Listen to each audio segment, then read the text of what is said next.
Think of the passion, God, love everlasting. Keep the law of the land and book in case you're asking. Moving forward to the learning and it's free. Cause I know that God know the combo go with Sister E. Love talk, Sister E. God work, Sister E. Charity, Sister E. Let's talk with Sister E. All different type of information every week. Let me speak. If you subscribe, we're going deep. Love talk, Sister E. God's work, Sister E. Charity, Sister E. Let's talk with Sister E.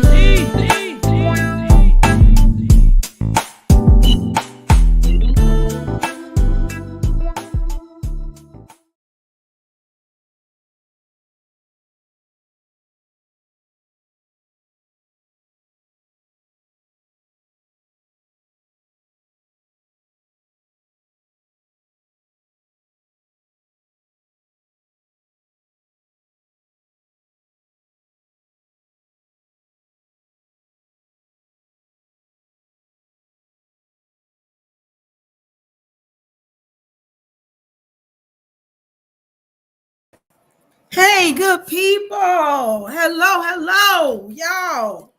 I'm sorry I'm running late this evening. Let me give me some water. I actually physically had to go to work today, y'all.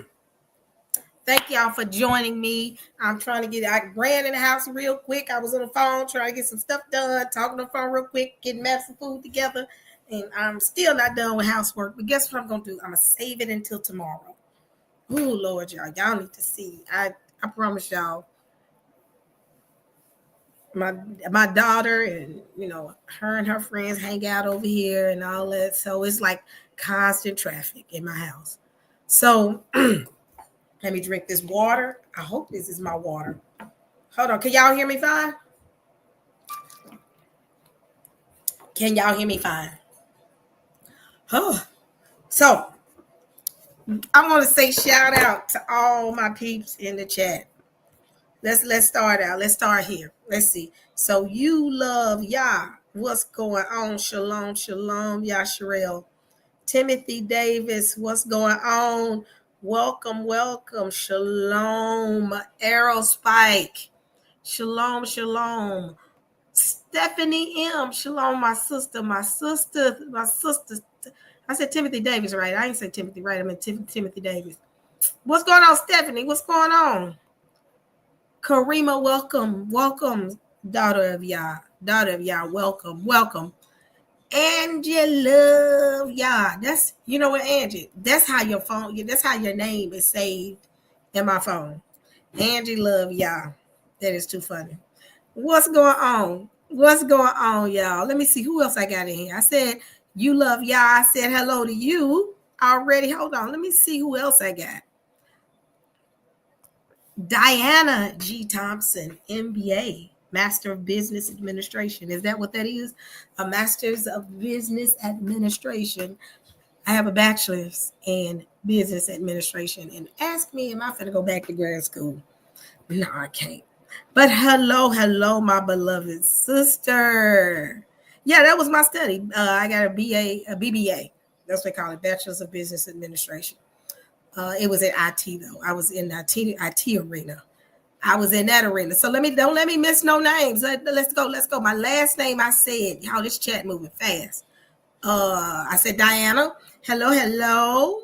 Let's see. Calvin, what's going on? Welcome. Rocky, welcome. What's going on? Stephen. Hello, shalom. What a blessed night to do this. What's going on, Susan G? What's going on? What's up? Let's go. What's going on, Sheriff Kwam Yasharala? I hope I'm saying that right. Hello, welcome. Desiree, welcome. Sheila Rochelle, welcome everybody. Let me see. My sister Nicole. Y'all know Nicole. She may not have been here in a while, but when she does her, she sells jewelry. And when she does her jewelry, she'd be like, welcome. I just love it. It'd be hilarious. Let's see who else I got.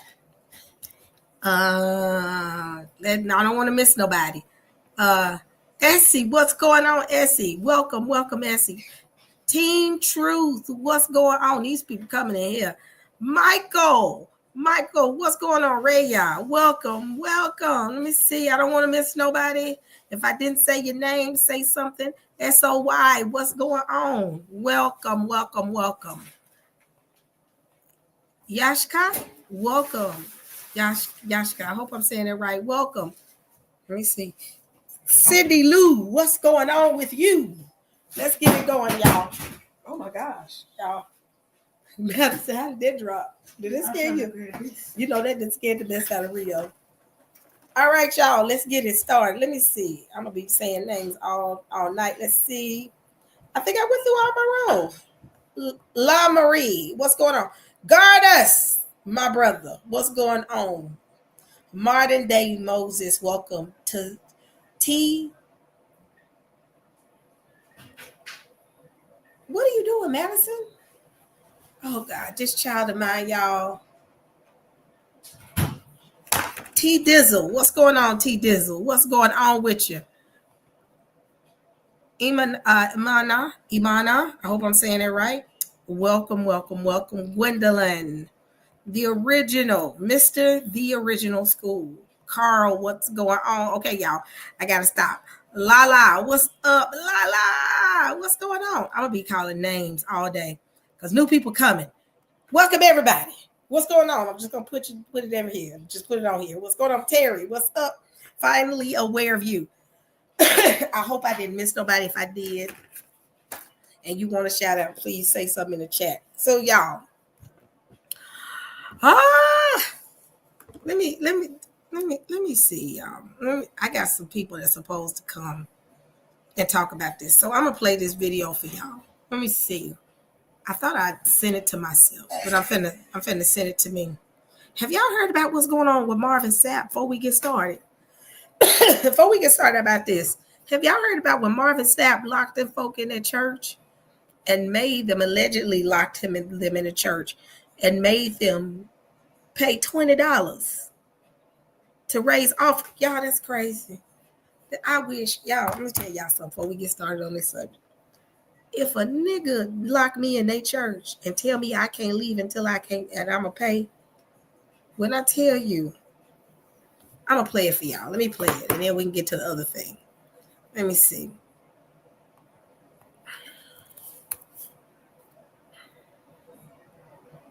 Let me go and play this real quick for y'all to have a good little laugh.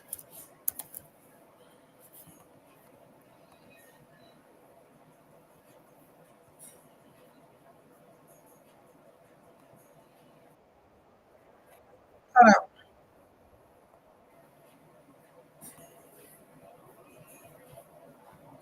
I'm going to share my screen. Fair use. Fair use. Thank you, Sheila, for reminding me. Let me go ahead and say this before I start playing this video. Okay. Let me go straight to it real quick and get to that business. Okay, so copyright. Disclaimer under Section 107 of the Copyright Act of 1976. Allowance is made for fair use for purposes such as criticism, comment, new reporting, teaching, scholarship, education, and research. Fair use is a use permitted by copyright statute that might otherwise be infringing. Fair use. I'm playing this for education research purposes only. So fair use is up. I wish I could expand it. No, I can't. Oh, okay. Watch this, y'all. Let me mute out. I want y'all to see this. There's 1,000 of you. I said, close them doors. Ushers, close the doors. Close the doors. Close the doors. We all gonna leave together.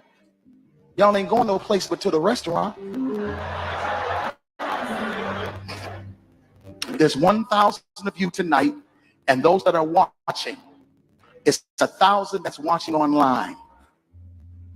This is a small seed. If I get 1,000 online to give this, if I get 1,000 in the sanctuary to give this, that's $40,000 tonight. And I never would have paid it. Oh, I never would have paid it. Never. Marvin, close the doors. You said close the doors 4 times.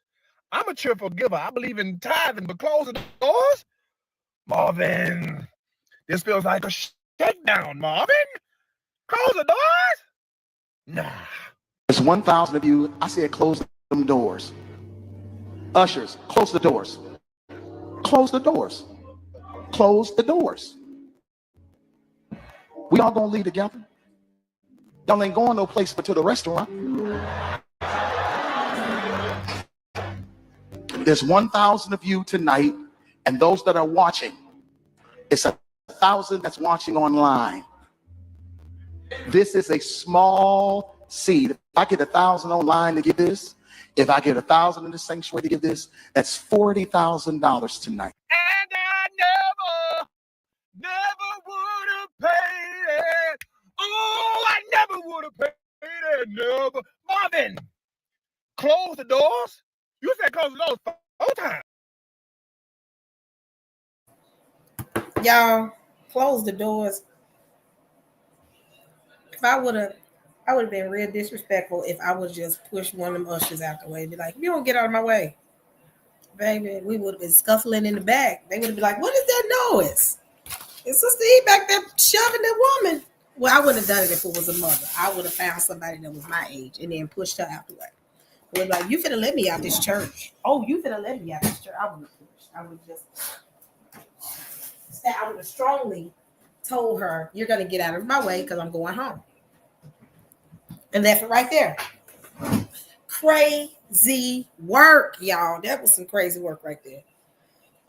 But he held them ninjas hostage and said, you ain't going nowhere until you pay us. That's the only way you can get up out this sanctuary. See, I would have been like, I'm getting out of here now. Either we can do this nicely or we can do this rough. Pick your poison. We can do this nice I like nice. I would rather do nice. Or we can do this the hard way. And I promise you, the hard way is not going to work for you. The hard way is going to be a nightmare for you. So let me go and see if I can find this video. And baby, they would have been real mad at me. Saints would have said she lost her mind. I would be like, you all right. So we do this the nice way, or we can do this the hard way. Pick one. And that would have been my attitude. Pick one. We can do this the nice way. You open them doors, and I go to my little car, get my little keys out. I would have been like, let me get my little car keys. We can do this the nice way, or we can do it the hard way. Pick your poison. But you're going to let me out this church. I shall not be bullied. So with that being said, y'all, it's all in fun. So y'all heard about this segregation thing and trying to get black folks. Hold on one second. Hold on.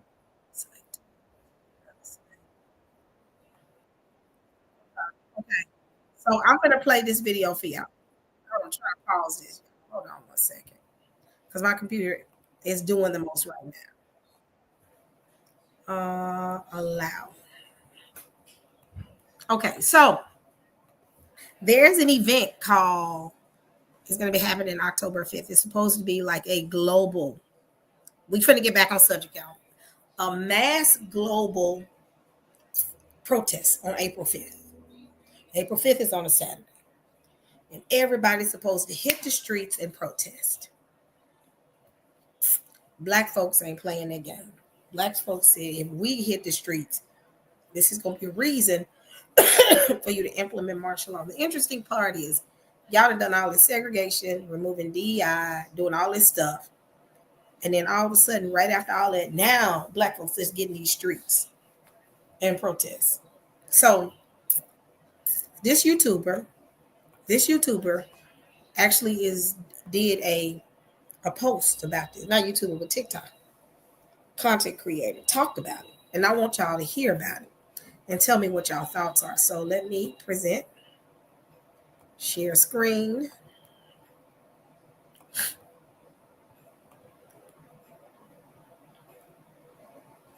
I did research and looked more into April 5th, and I completely agree. Black people, sit your ass down.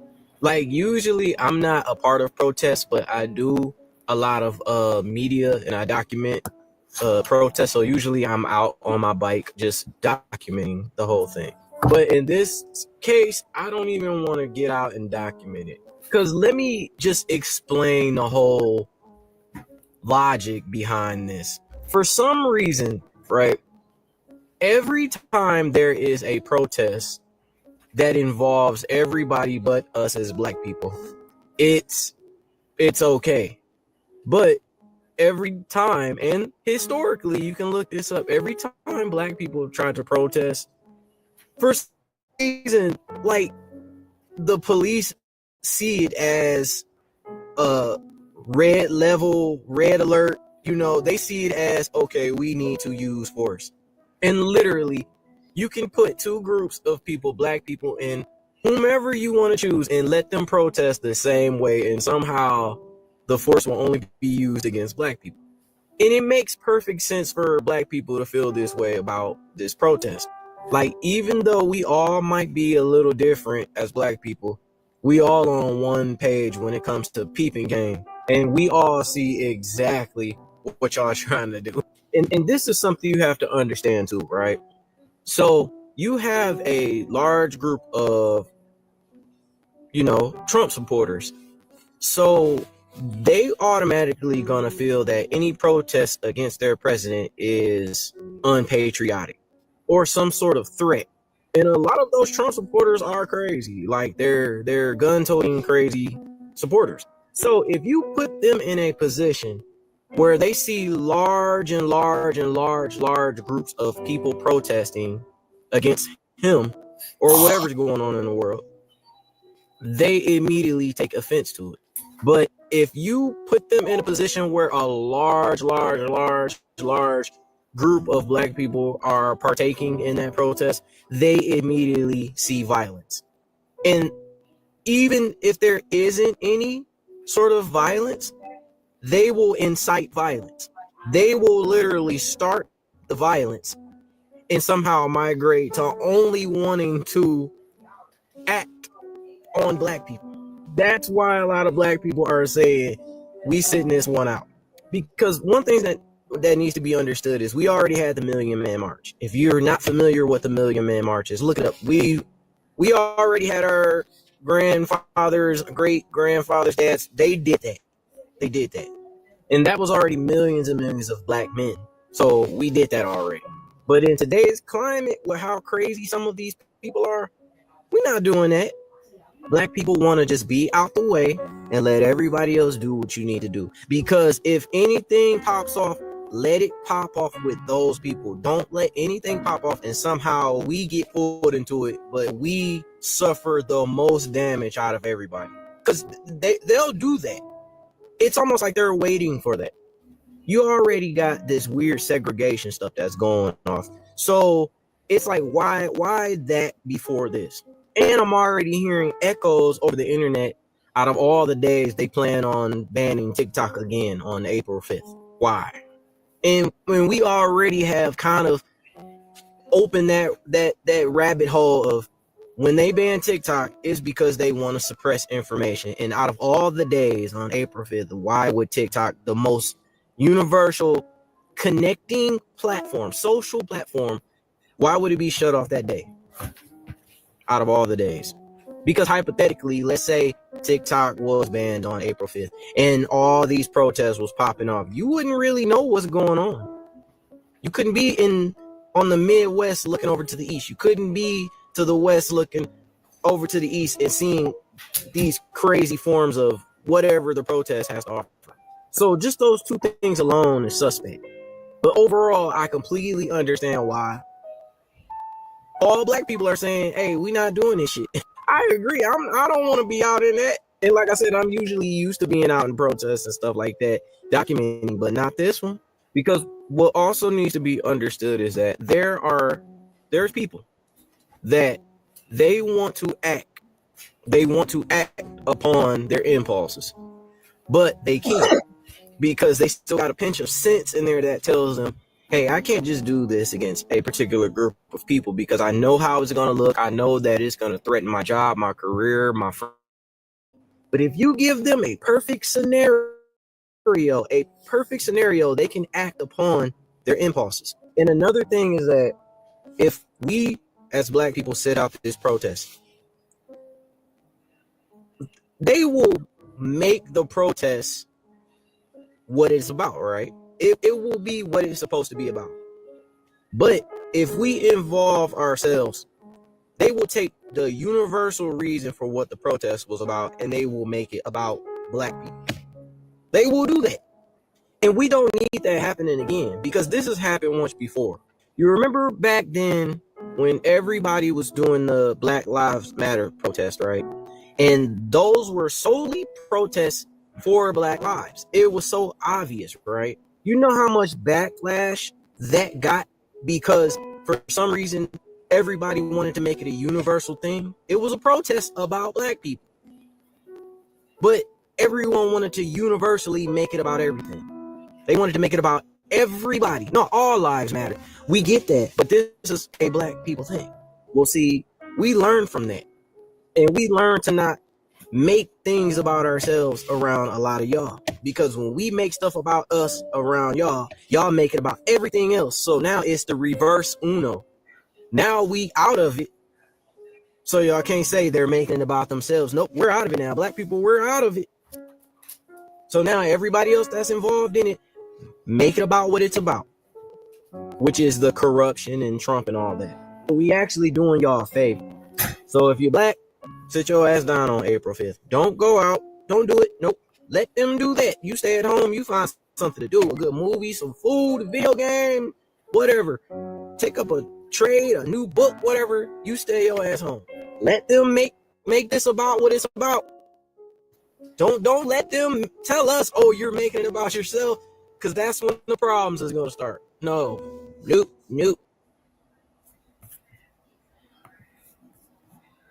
Y'all, have y'all heard about what's going on? Let's go to the YouTube streets real quick. Hold on. If this is gonna be interesting. So let's look at this. So April 5th, TikTok. Now keep in mind, I heard that rumor has it TikTok is supposed to be banned at that time. But this April 5th event, this protest, is actually supposed to go down. Let me see. It's supposed to be diversion group of pro. So here it is. Let me see. April 5th protest. I had it up. So let me show you what's supposed to happen.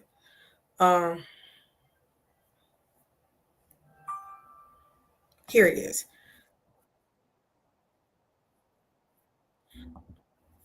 Let me share this real quick, and this will give you some details on what April 5th is about.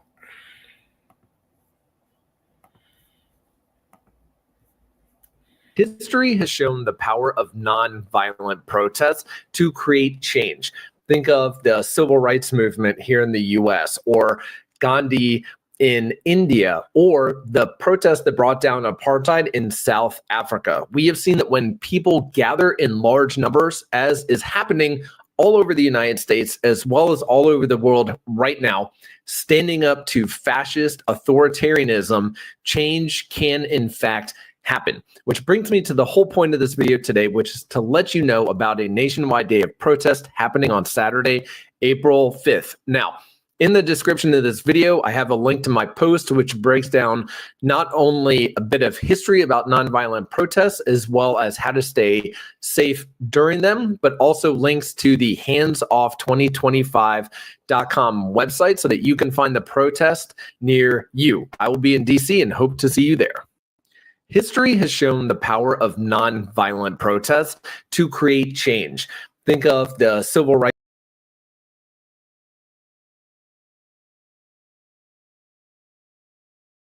Y'all, this is a setup, and they're trying to get us to be involved. Us being involved can lead to something that can turn into something bad, and turn bad quickly. Reason being is when they're protesting, because they have been protesting, y'all. Truth be told, they have been protesting. But when we get involved in the fight, guess what happens? We a problem. And that's all they need is to start something with one person in our beautiful community. And we're going to lose it. What's that creed? The comedian said? We live by a whole nother creed. I wish creed. We walk around with that on our shoulder. I wish a nigga would creed. And we will walk out there and already be mad just cause. And guess what happened? I wish somebody would say something to me. Or we live by I wish. Come on, y'all. Black folks, what you do? What? Come on, somebody say it with me. What's our creed? I wish a what? I wish a nigga would. That's our creed. It was Cedric Entertainer said that we have that attitude. Like, I wish they would. That's our way. That's how we see it. And guess what? Somebody would. Somebody would. And then we already got the thing of I'm not my ancestors. It's already hitting a boiling point. Can y'all feel it? It's already hitting a boiling point. And if this happens, if this happens, y'all, it's gonna pop off. It's gonna pop off. And when it pops off, what's gonna happen is it's gonna almost be like a firestorm. I already know and feel it. It's gonna be a firestorm, and they won't be able to control it. And then guess what? It'll be our fault. It'll be our fault. Then they'll say, see, black folks doing this and causing problems. See, then we will be the problem. We will be the problem. And they can't really make us the problem right now because we ain't in it. There's an attitude like, I ain't in it. I'm not forgetting that. And because we're saying that, that's gonna be all that she wrote. It's gonna take one. And y'all, I know it's gonna be some of us in that protest, y'all. We gotta admit it. Everybody ain't following through on this stay at home. And it's gonna be ugly. And y'all, I'm actually gonna do a live that day as well, April 5th. I'm gonna go ahead and schedule it for that day. We're gonna do it on my channel. I was gonna do it in the back room. I still kind of want to do it in the back chat, my little, my little back area where can't nobody mess with me. But I'm kind of sketchy about that as well. So I'm gonna figure out what's the best approach. But we are gonna do something. So just keep your eyes open on what I communicate for the next couple of days. But y'all, because we live by that creed, they want that. They want us to act a fool. They want us to act a fool. And one thing I will say, black folks gonna give them gonna respond. But as long as we stay out them streets and stay at home, we good. Cause I'm telling, and when I say stay out them streets, don't be anywhere near it. Don't be anywhere. And what's crazy is I wish, Sheila, that people was like that. Like whoever of ours who go out there, they own their own.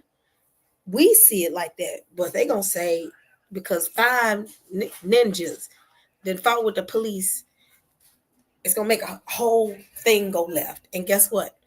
Those five people, they gonna say it's our fault. And y'all know it. Y'all know it. And they're looking for something to happen. Now keep in mind, I heard through the grapevine that they are going to be shutting down TikTok at that time. Out of the bathroom. Hold on. I heard that they are going to be shutting down TikTok for this event. Not for this event. Let me rephrase it. They're supposed to start a TikTok ban right when this happens. Not because of this event. I already know they don't want this revolution televised. That's why I know some shady. They try to do some real shady. And every person that looks like this, that has the same complexion, lighter or darker, are of the persuasion of a Negro, stay out of it. Because that's all they need, y'all. That's all they need. Because they're trying to provoke us. I'm gonna play another video. And they really not trying to in this. And that's all they need. Because it's gonna be ugly. People are mad right now. People are losing money. The people ain't making no money right now. People are struggling right now. Black folks used to it. We know how to struggle. We know how to make $100 last 2 weeks. We know how to eat ramen noodles.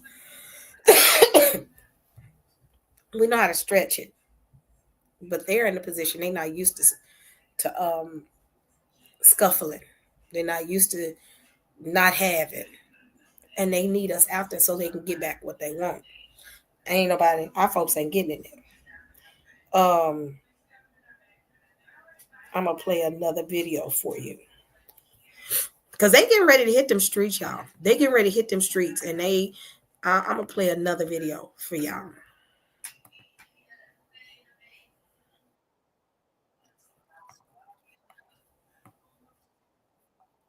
So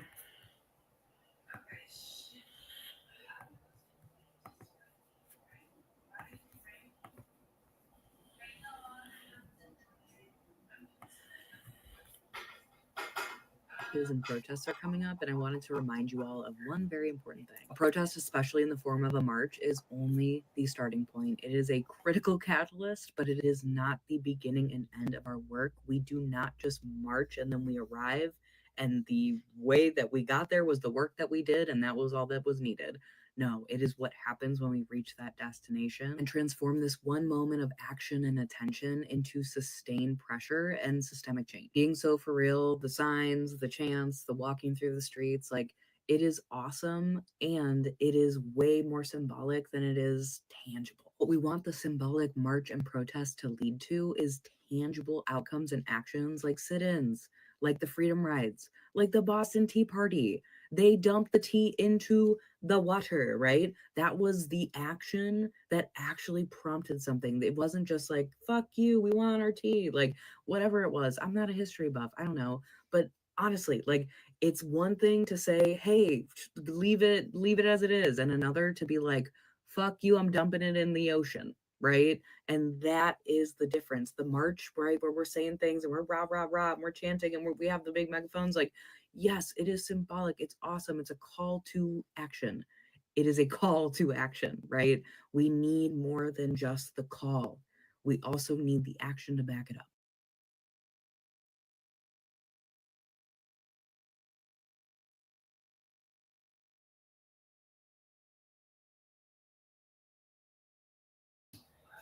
Y'all,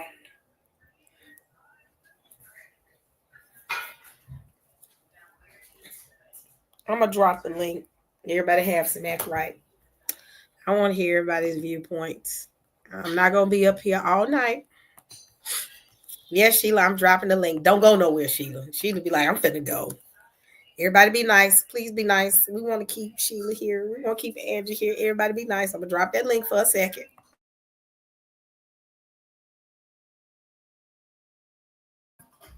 Provide your viewpoints. What you think. Provide to me what you think. What are your thoughts? What do you think is finna happen? While I wait for people, I got one more. Another video. Yeah, I'm sorry. My allergies, y'all. It's the allergy season and my throat itch. So I apologize. Here we go.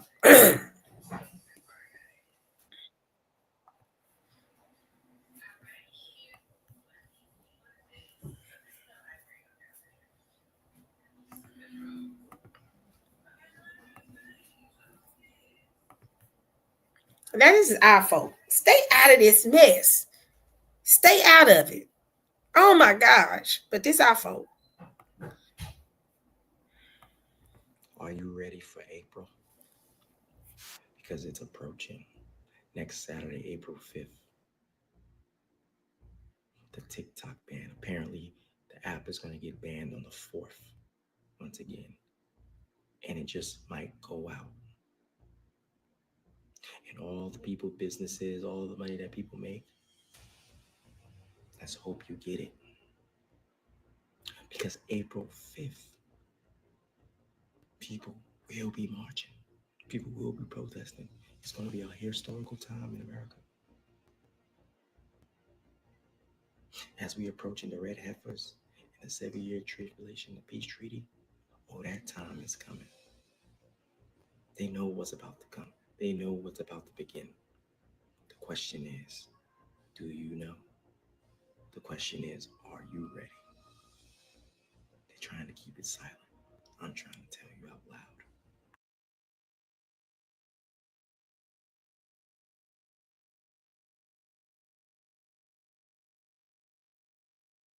Aside from the scamming allegations, you're fully aware that you unalived somebody else?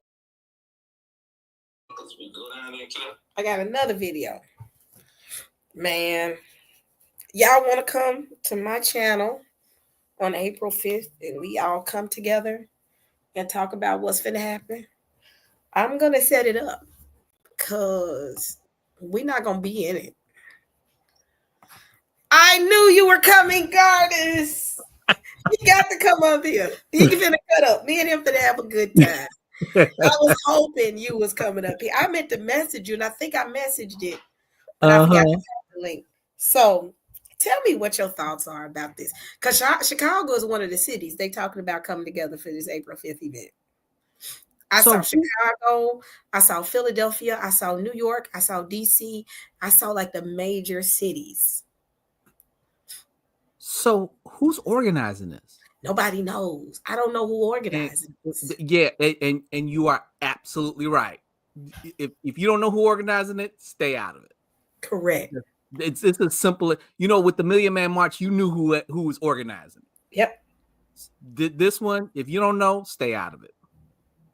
It's shaky. And the thing is, and the way they're promoting it, if you look on TikTok, it's an attitude of they're promoting it, not us.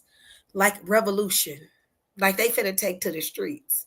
Mm-mm. And ain't nobody said who organizing this. Yeah. So that was the thing. I'm like, like you done played like 7 videos, and I'm like, is somebody gonna say who organized this?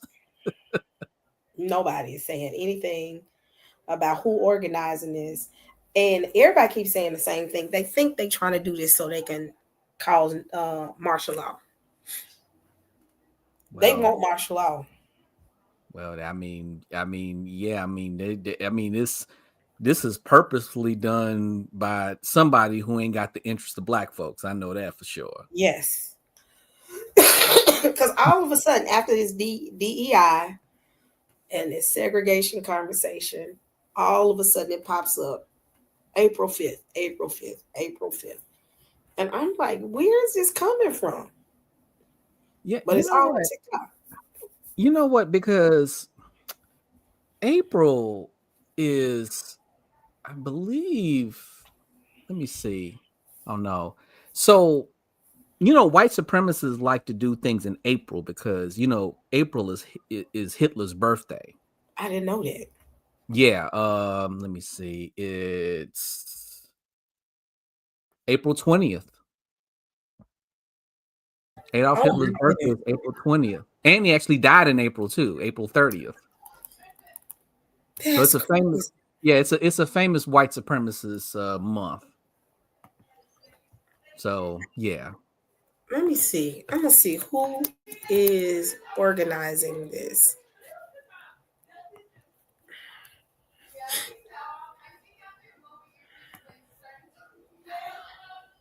That's all I see is this. And see, they already New York. I'm not going to that. Yeah, you can't even. Did you find who was organizing it? You can't Google it, right? It's just going from city to city. That's all they doing. It's calling out cities, like right here. It ain't even. Yeah, it ain't even. It's called Powered by Mobilize. That's all it's saying, and I think that's a site. Isn't that a web? A web?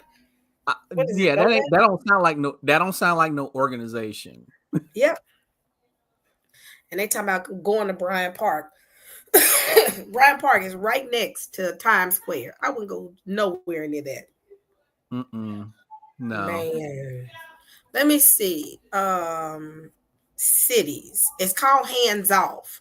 Let's look and see who is hands off. April. And I probably should have did this research today, but I was at work. I had to physically be at the office. But so what is the protest supposed to accomplish? It's supposed to be Donald Trump and Elon Musk. Can y'all see my screen? Yeah. So it says Donald Trump and Elon Musk thinks the U.S. belongs to them. We are fighting. They're taking everything they can. They're taking everything they can to get their hands on our healthcare, our data, our jobs, our services, and daring the world to stop them. This is a crisis, and the time to act now. On April 5th, we're taking to the streets to fight back with a clear message, hands off.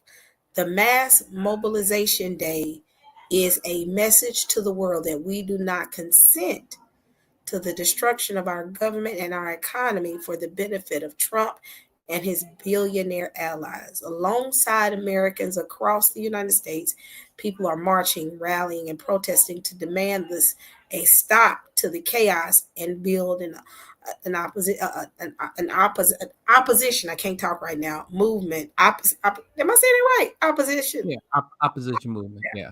Yeah, opposition movement against the looting of our country. Bring a sign in your voice.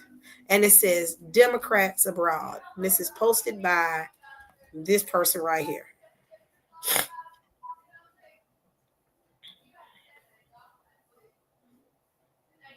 And it's still not telling you it. And Yeah. One of the people in the comments said, "Who is we?" And that's exactly what I'm asking. Like, okay, who is we?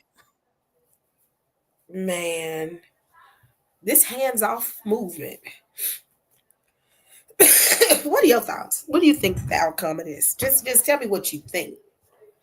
Well, I mean, obviously, if people are smart enough, they would not be doing this. Um, and it's not like that's not a difficult question to ask of who's organizing it. I mean, I think a million people should ask that question and be like, okay, I'm not getting a clear answer, so I'm not Mm-hmm. going. Because just like everybody's saying, this could be a setup. It could Correct. definitely be a setup. So, and I mean, if it is a setup, I think this is poorly done because you at least have an organization behind it or something like that. I'm like, yeah, I don't. This is Here it some is. crazy times we're living in. It really is. Oh, so that's the organization, Democrats Abroad. That's that's what it looked like. But look, these are in different countries. Vote in California. International chair, the Netherlands. International vice president, Canada. International secretary, Germany. Treasurer, United States. So I don't know what this is. And This is and and the thing, confusing. I don't know none of those people. I don't either. I don't know who those people are. I don't even know if those people are real people. That's it. This is supposed to happen in France. This is going to be a worldwide event. This Well, one is supposed to happen. let's see what happens in France then. That's it. I'm trying to see. Y'all know I'm nosing now. Since you said that, yeah, it is. They said it's supposed to be a worldwide. This is the group. Let's see if I can pull up something because it's not giving you any type of who and what and where and how. Nothing, no plan. It's just let's get in the middle of the street, meet at Yeah. Bryant Park, which is a heavily, heavily congested area in New York. Like here, it's still not telling me nothing. It doesn't even give you a website. Hold on, to go to. Okay, And here it even is. Here's all the locations for it. This is yeah, just in my area. Uh-huh. and even if it was a real organization, this is poorly planned. Like, Correct. this should be like, I mean, I shouldn't be asking these questions about who's organizing it and how, what's going to be accomplished. So, for me, I'm like, this is very much poorly planned. Look at all these locations. These are the locations where I guess they're going to be having the event. They're going to have one. They're going to have three. Let me see. Yep. So this right here is a map of where this is going to be popping off. All these Hmm. destinations. 137 over here. This is where all of this is happening. Let me see. They show worldwide. Yep, they give it even worldwide. The only place here is in France. We got over here. What is it? That's In Anchorage, Alaska. Alaska. Yeah, in Hmm. Alaska. They got Canada. Yeah. So this is gonna be interesting. Yeah, I'm good. I'm good. I am too. I'm gonna sit this one out. I'm gonna sit at the house and probably make sure I got plenty of food and water, because I don't want to be anywhere. Let me make sure, because if I ain't going nowhere, I'm gonna stay at home. But I want to see where in New York, where in Brooklyn, where in New York is supposed to happen. Let me see. When you get through with that, look at Chicago. I want to see I know where in Chicago they doing this at. Chicago, Illinois. We can look. I mean, Apply. you can still look at Brooklyn. I was just wondering what. Okay, this is New York. Here we go. Where can I find New York? Lord, where's it? Hold on. I'm seeing it's only 3 areas. One in Midtown. This is the Greenwich Village. I should have known it to be out there. And nothing going on. Wait a minute. And Weehawken, which is New Jersey. Nothing happening in Brooklyn. Ain't nothing transpiring in Brooklyn. I was trying to check for that because I was like, do I need to hold on? Park Slope, all that area? Nope, nothing going on in Brooklyn. Now let's look at Chicago.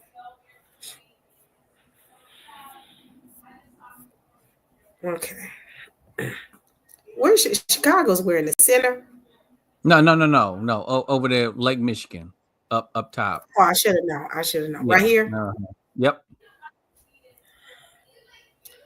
Chicago. Okay, that looks like downtown. Let me Hold up. see. Scrolling some more. Here it is. Daily Plaza. Yeah, that's downtown. Okay, that's downtown. And then that looks like over west. Yeah, what is that? Right here. Yeah, that blue dot right there. Yeah, what is that? Is that west That's side? Oak Park. That's Oak Park, So yeah, Illinois. it's adjacent to west side. So what? Yeah, no black areas. It looks like there's one. If you go off to like the bottom left, that might be Joliet. I think, is that Joliet? Yep. Yeah, that's Joliet. Okay. Huh. Yeah, I don't know. It looks like it's gonna be. It looks like it's more of the white areas. Yeah, it is. Because if I look Yeah. right here, is it at Memphis? Why Memphis got to be in the middle of this? Memphis, Tennessee. Where is it going to be in Memphis? Poplar and Highland. Is That's that interesting. is That's that a white? That's It a white is a area? white area, but it's like a college area as well. Like that's where my school was. University of Okay. Memphis is out Poplar and Highland. So Okay. so it's over there by the university, but majority of that is old. The more of the white liberals. That's where you're gonna get a lot of those. Yeah, that's what it sounded like. Looking at those areas in Chicago, Mhm. that's where most of the white liberals be hanging Oh, y'all out. can't So, see my screen. That's why y'all can't see. So this is where it's gonna be here. This is. Am I sharing my screen? Oh, let me no, I don't share. see anything. I do that at work. They be like, "You full talking and ain't sharing a screen." Hold on. So Chicago. Here it is. Here's Chicago. From 12 until 2. Can you see it, Goddess? Yeah, I can see it. So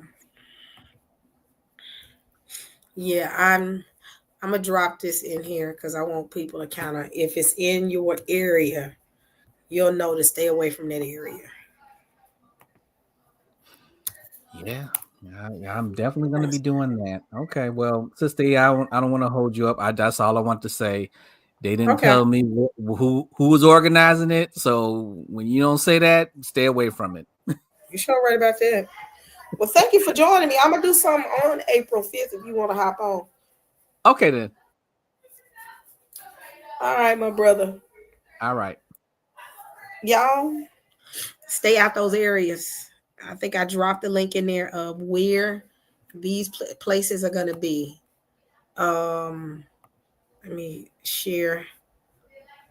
You got California, New York, and wait a minute, that number done went up, y'all. Wait a minute, hold on.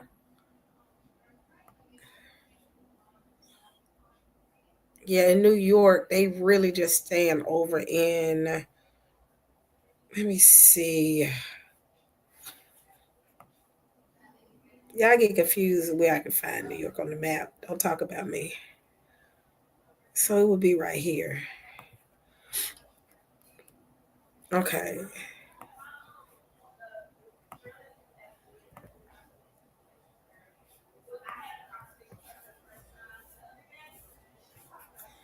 Looking at New York. Can y'all see my screen?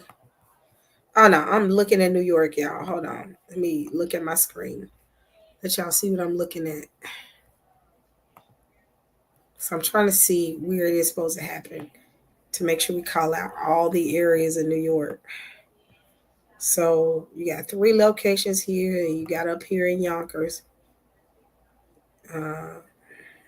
I've never been in that part of New York before. But Weehawken, that's in New Jersey. Midtown, which is going to be at the, where is it going to be in Midtown? I think I said that at Bryant Park. And then in, over by the Village. No, that ain't it. Hold on. So it's only supposed to happen at Bryant Park. Because I don't know what this is. It says Big Rapids, Michigan. See, that ain't even correct. I don't know what that is. Uh, yeah. Saints. Let me play another video for y'all. Y'all want to watch one more video?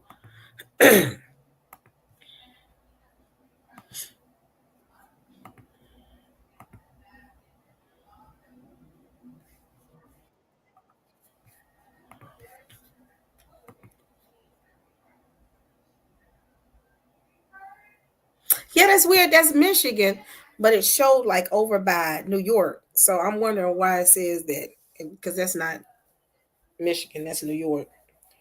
So let's see. I'm gonna share my screen.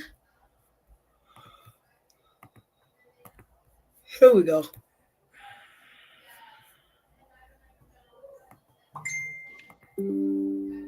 I heard that's going to be a big protest on April the 5th. Don't go down to that march.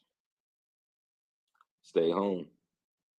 Continue to protest like you've been doing with your dollars and your cents. Because if you go down there to that march, it's going to turn ugly on their part. It's called martial law. And I'll leave you with this. 1 million people are going to march in the United States on April 5th. 1 million people. Sit your black ass down.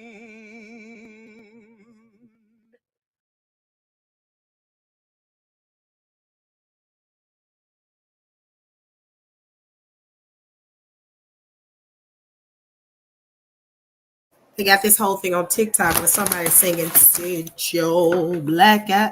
I ain't gonna say the word down, and it is funny. Go to TikTok and look it up. You're gonna see a bunch of videos.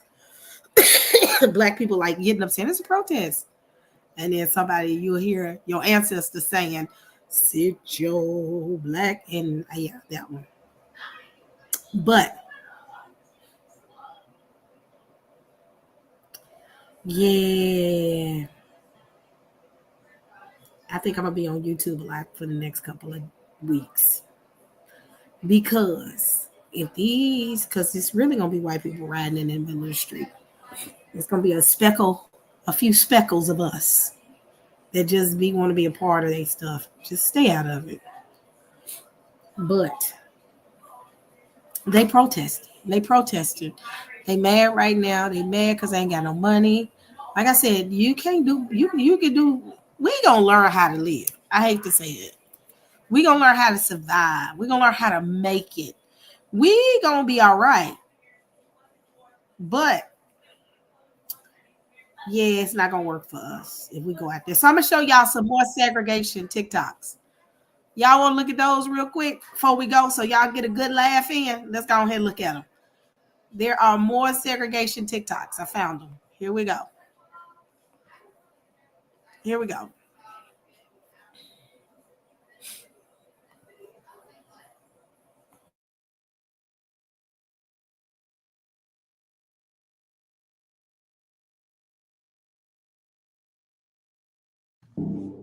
Get out. Get the hell out of my house. In Jesus' name, I pray. I rebuke it in the name of the Lord.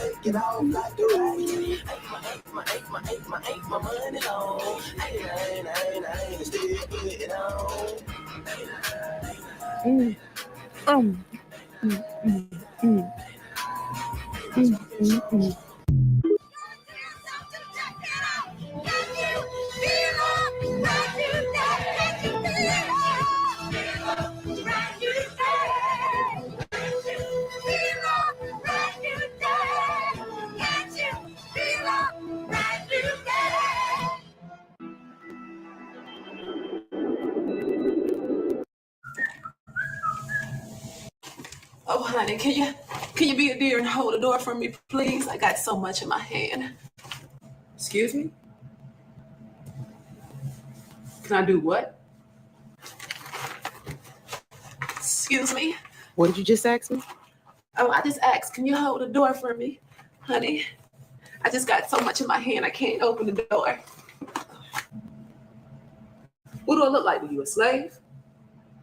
Excuse me? I said, what do I look like? You a slave? Sorry to bother you, ma'am, but I was just asking. Ma'am, I was just ain't home shit. God, what is wrong with you people? You people? What do you mean by that? What do you mean by you people? I didn't mean you.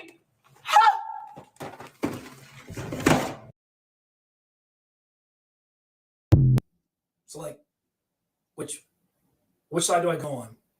All right, because I know I'm white, obviously, but I'm also part Mexican, and I just found out that I have some Native American blood in me. All right, I don't know which tribe, but seriously, which side do I go?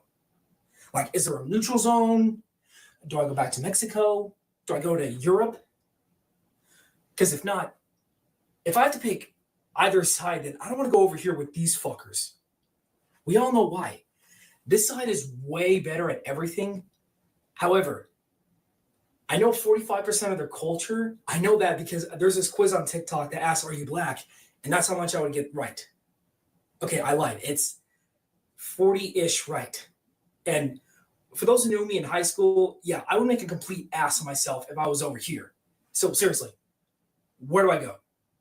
Because I'm at a fucking loss. Bring back segregation. 100% disagree. Dead accurate. Bring it back. I want to know where I'm not welcome, okay? Put them signs back up. Colors only, whites only. Let's do it, all right? Rip the Band-Aid off, especially for a restaurant. Are you kidding me? Whites only? What do I want to do in there? What they got? Mashed potatoes, mayonnaise, hot dogs. Colors only, we got seasoning, turmeric, paprika. Okay, I like this. Okay. You're saying that the black excellence, Absolutely. the segregation is to get the colored excellence. Okay. Okay. What's the playlist in the whites only spot? They playing Carrie Underwood and Kid Rock. We playing Babyface and Diggable Planets. Ain't no overhead lighting. What are you talking about? Black people spend over $1 trillion a year. I would love for the government to force us to spend it on our own people.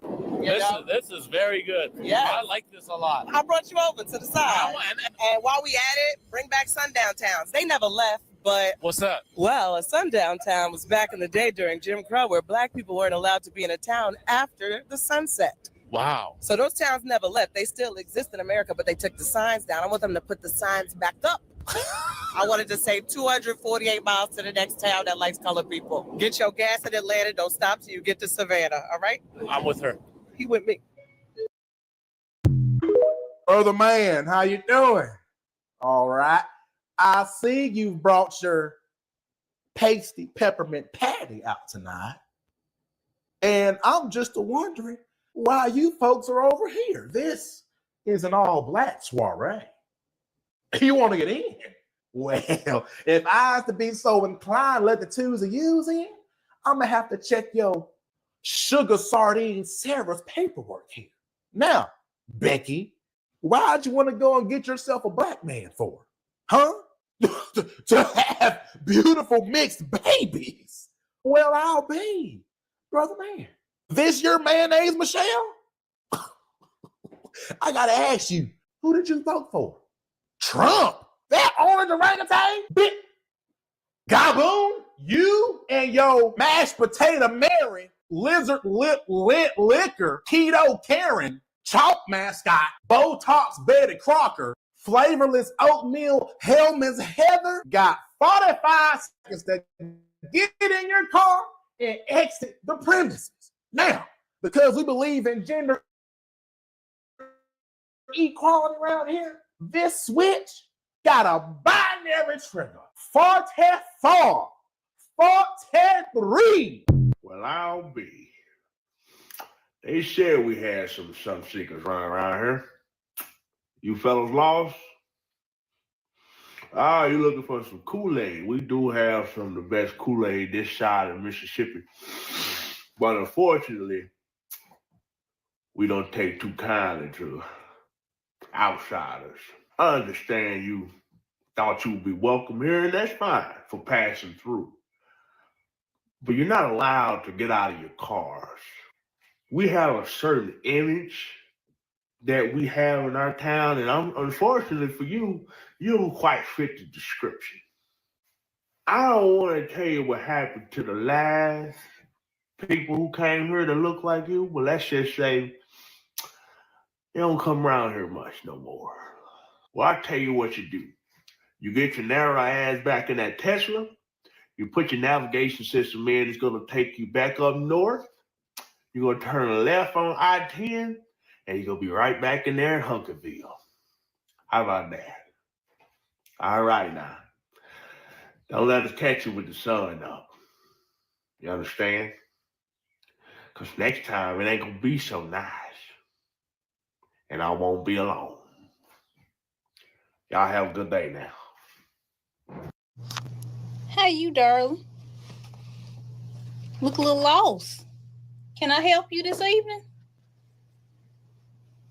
Oh, see, no, see, you're on the wrong side of town here. No, your kind is right over there. Now, hey, I don't make the rules, okay?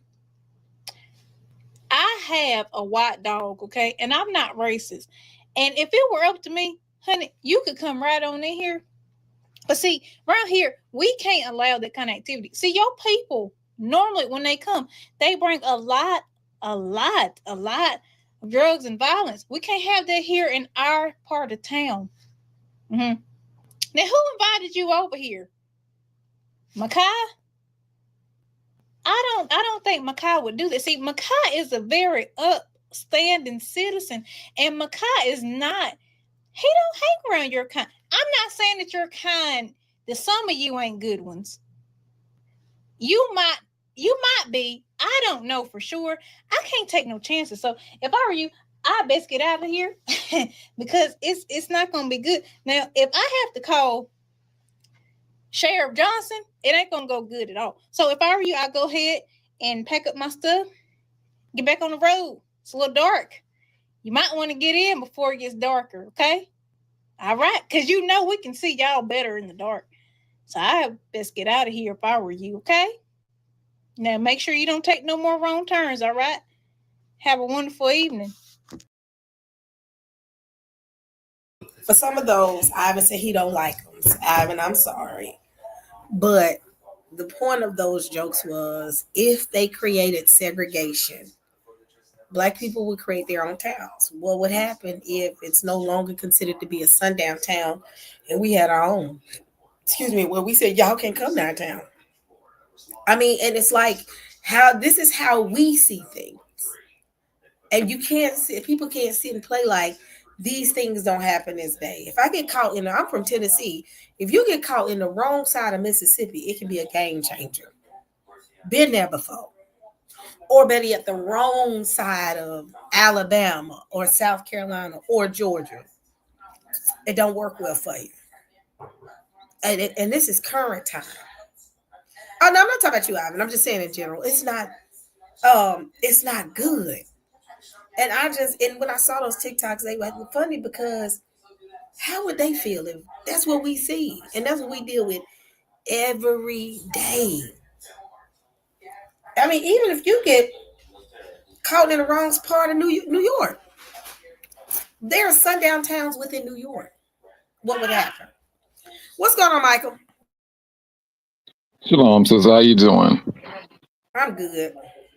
No, I was listening to you and the brother, and one thing that got my attention was when you were saying you trying to figure out who's the people who put this stuff together. And then I was just talking about this morning about AI and how AI is, how it can mimic your voice and things of that nature. And I would not be surprised if this is an AI production that they put it together, but with that thing or whatever, put it together. Because now this AI, it went from Google this. Now you can just type in whatever you want, it comes up with it.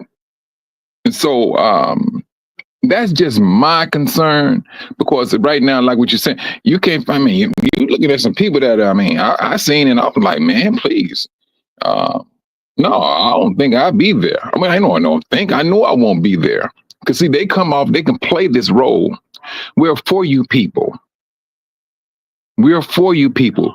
We down for equal rights. But once those bullets get to popping, they know what they're looking for. And for them to, let's just say, manipulate us to come into one of those I don't know, what do you call it? Protests. No, I think that'll be a very dangerous thing for us to be a part of, because this just not looking good. It's not looking good. Somebody else was telling me something about something supposed to go down on April 20th, and then when the brother saying that what's his name, Hitler was born April 20th, I'm like, wait a minute now. And now, I'm getting kind of concerned more so now. I mean, now I got to really press into it as to what's supposed to go down on the 20th of April. But they have a lot of things. And then segregation, sister E, when Trump said segregation, that was a code word. That's all that was. Then he goes, he took it off the table. You put it out there. You knew what you was doing. You put the code word out there, and they acted upon it. You got some TikToks out there, and they're talking about one white lady. She said, "I'll be so happy to see a white restaurant said no blacks allowed." She's just looking for it. She's happy. Yep. And I'm like, what? But I want to thrill the comedy that they was saying about this, because I'm thinking about those two twin brothers. Their life was taken. And I'm quite sure if they did survive, they would not see that funny, because they was on the other end of it. Mm-hmm. They was on the other end of it. And see, yeah, we can make fun about this stuff, but then when it started happening and it get closer to home, that's when it's get real. Mm-hmm. And so, if you all want to talk about, this is a time where we need to, man, we've been saying this for what we need to do, come together. This is that one time where, oh man, please, coming together, sis, please. It's very important that we do. Yeah. And that's why I said we need to really, come together and figure out what's the best approach with us coming together. How are we gonna do that? I saw a video here recently. I'll tell you how blatant this racism got. I'm trying to find the video. It was this little boy, little Caucasian boy playing. I guess he was playing with this little black girl or black boy, and the girl either got smart with him and went in the house, or got mad and went in the house. The little boy came back to the girl's house. Now he looked like he about 8 or 9, with a whip in his hand and beating on the door with the whip like he was a master. I gotta find that video. When I saw it, I wasn't shocked. I was like, they getting just blatant with this. Like it's getting worse. I mean, sis, I mean, with Trump getting there, whatever he's going to do, he's going to do. Yeah, he got. I'm sorry, he's just arrogant across the board. Yep. For the past 5 years, it's getting to the point you're just seeing it, and you're seeing it more. And I tell people this. I said this is a seabed for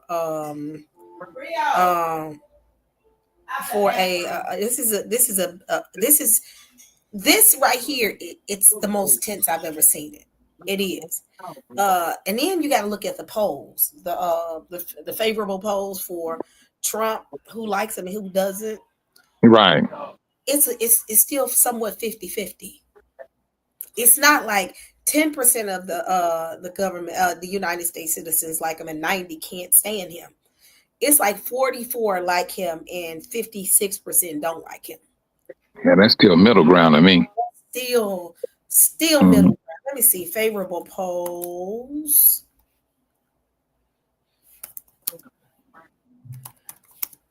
Let me see Trump. And when I saw it, I said, "That's still." And they was talking about it on CNN. Now it may have changed because that was just a couple of weeks ago, but it couldn't have changed that much. Where is it? Because they had it on. Here we go. I'm gonna share. Nope, don't want to do that. Let me share this. I ain't never seen it like this before. It ain't enough to say, "Yep, Trump don't have no support." Trump still has support. Yes, he does. So here it says that the data shows significant decline in President Trump's favorability rating during November and March. For November and March, Trump's favorability dropped from 55% to 43%. That's not a big drop. To 47%. And 50% unfavorable. That's still close. That's still close. Y'all see how close that is? That's how close it is. That if it was to be any type of civil war tension, they got enough in their numbers to do what they gonna do. That's why I said these polls telling you that he's still liked amongst half of his constituents, and he still got half of the country. And have you heard that he's trying to attempt to push a third term? If we can make it to that. You haven't heard. Trump is pushing for a third term. Let me show you. I saw this. Actually, Santonio told me this. Let me see if I can find it. He's trying to. Where is it? Now I heard that King Charles has given him an invitation to somewhat act like a king of the United States. That is so crazy. That's crazy. Now, when you want to talk about they're a stickler to their bloodline, and they're a stickler to their bloodline. They are. Yeah. They are. Very much. Here's the video. Let me share.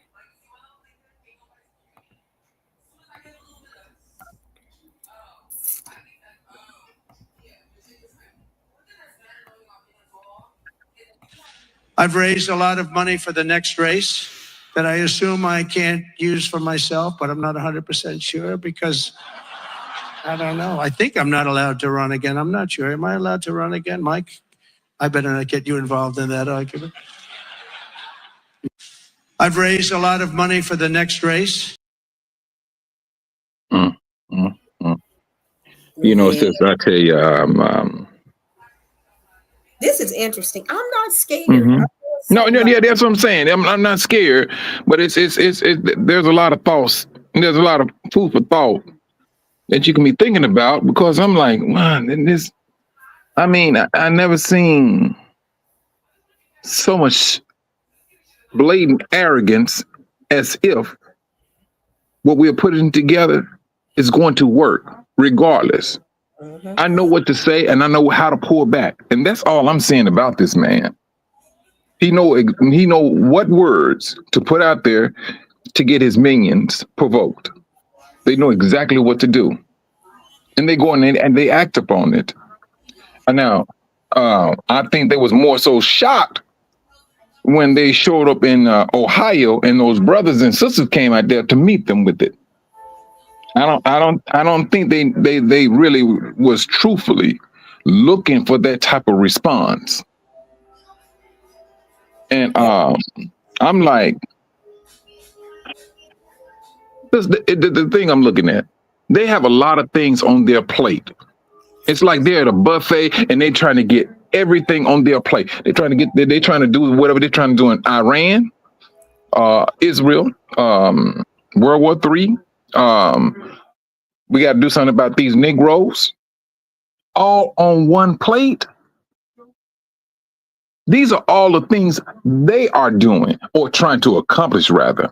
And we're not even speaking about what the brothers in Africa, how they're disassociating themselves from the West. And so now, it would appear that they know they have a bigger issue because now Nigeria, Burkina Faso, it's like two other countries that's asking the United States to return their gold. I mean, now they're saying that some of the gold is missing, and no gold missing, gold been taken. I mean, but it is what it is. And so, I mean, there's a whole lot of things that they're trying to, they feeling very confident about themselves. They're a dog with a big bark. The dog don't have no teeth. All they gonna do is massage your ankle. That's about all they gonna do. And that's how I'm seeing them. That's how I'm seeing them. They getting these things started. They trying to get this stuff heated. I just hope and pray that we do not participate in this shenanigan or what they're claiming to do. If they go out there and do, y'all going out there and do what you're going to do. We need to sit back. If you go do it, watch it from TV. Because I really believe we should not, this is not our fight. And I would say we have been quiet. We sat back, we let them do their thing. And we've been doing a very good job of sitting back and being quiet because now they're scared. Now it's a problem. Why are the Negroes quiet now? Never before in history have they seen us fall back and lay back. Segregation, what they thought they were going to do is we will run in the house. Yep. They got us twisted. And that's it. That's it. We're done. We checked out. We're tired. This system has done nothing but be oppressive. There's nothing to make. And what's interesting is I think the Most High that all these programs that they've taken away, we never truly benefited from it. So taking it away is not really hurting us. It's like business as normal. You're not pushing us to get out there. What am I gonna fight for? Segregation when we still have an invisible line in neighborhoods that if you have the money and the credit, they're gonna find another way to keep you out of those neighborhoods. I think somebody was asking. I think somebody was looking for the link, Sister E. Hold Hold on. Let me see. Where are my glasses? Here they go.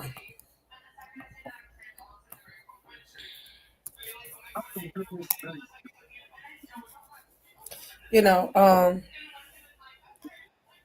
yeah, we not trying to get into that fight. You know, and the crazy thing is, people love to say black people racist. You can't be racist. We can say we don't want to deal with y'all no more because of how we were treated as a people. But that's not racism. That's called I'm tired. We tried everything to be involved, and it's gotten us here. Hold on one second. Hey, well, Hey, Shalom, can y'all hear me okay? yeah, we can hear you.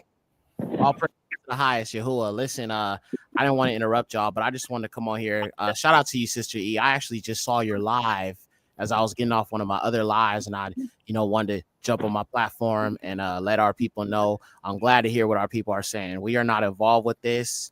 We sit this out. We let the heathens rage. We trust the Most High, keep our eyes on the Most High. This is just bait to draw our people out into these streets so they can do what they've been planning to do. They want a civil war and they're just trying to stir us up. And I'm happy to see that even our people who aren't awake to who they are, they're saying, nah, we good. We straight. So I pray that our people will continue to trust the Most High and just let this happen, because I was telling my chat on my platform, I was just telling them, like, I think what is going to happen is they're going to think that they won, but suddenly the Most High will just start judging the nations.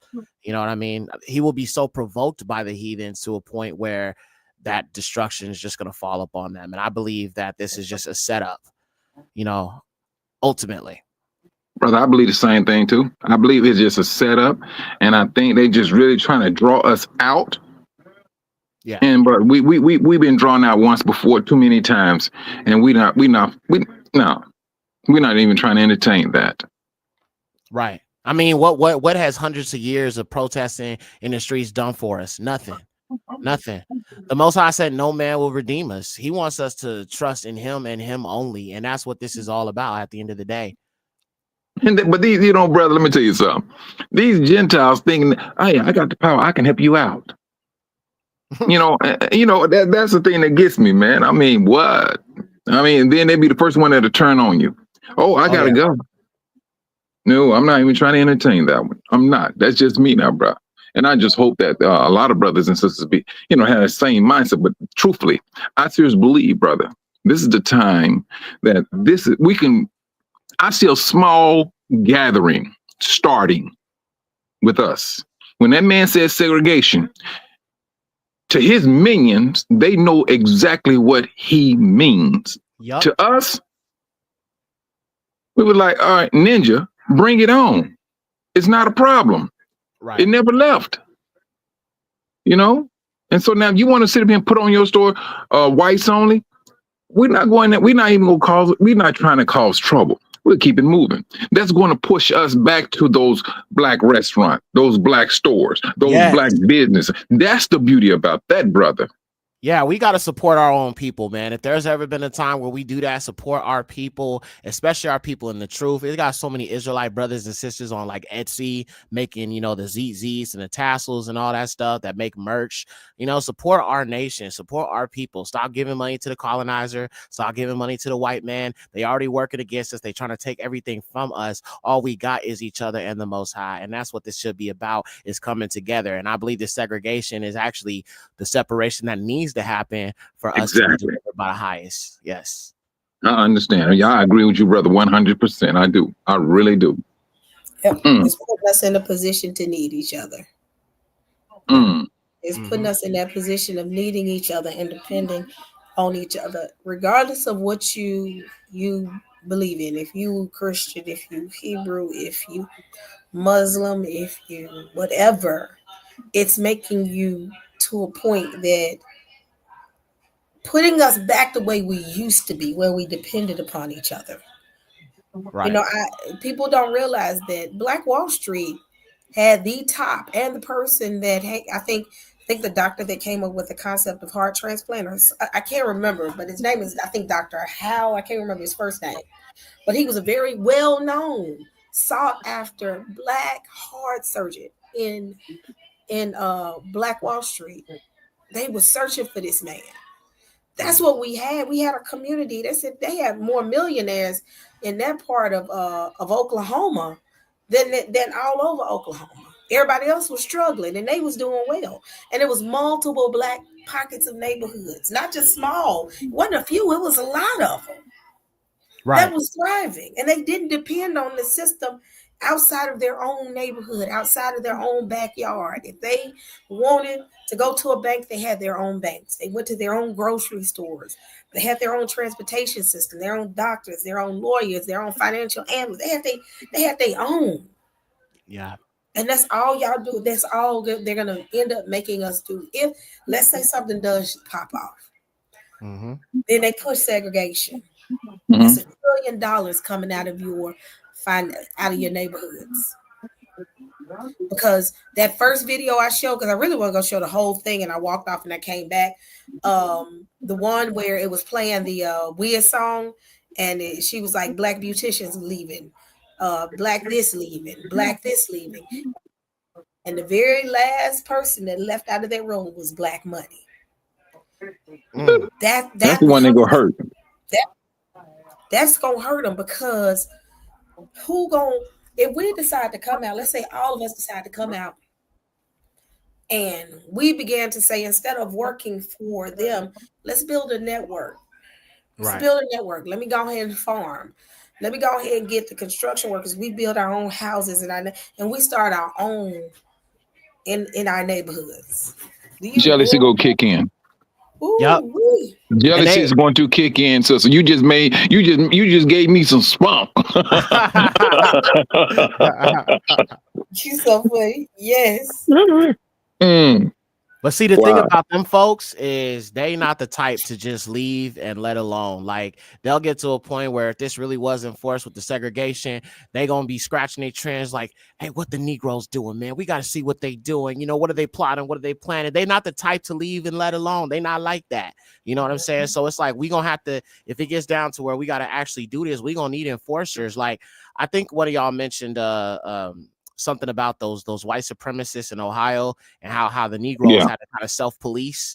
You know what I'm saying? It's gonna get to that point. Like, if it's Negroes only, it's Negroes only. You know what I'm saying? And I think that it's gonna get down to that point where, to protect ourselves, we're gonna have to have our own self-police. I mean, the police ain't gonna help us, right?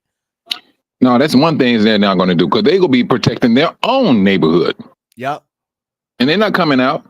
They're not coming out. Oh, you got a problem? You need to call your own people to handle that problem. And it's just a given. And so, I mean, yeah, you're right. We brother, I seriously believe we are on that road.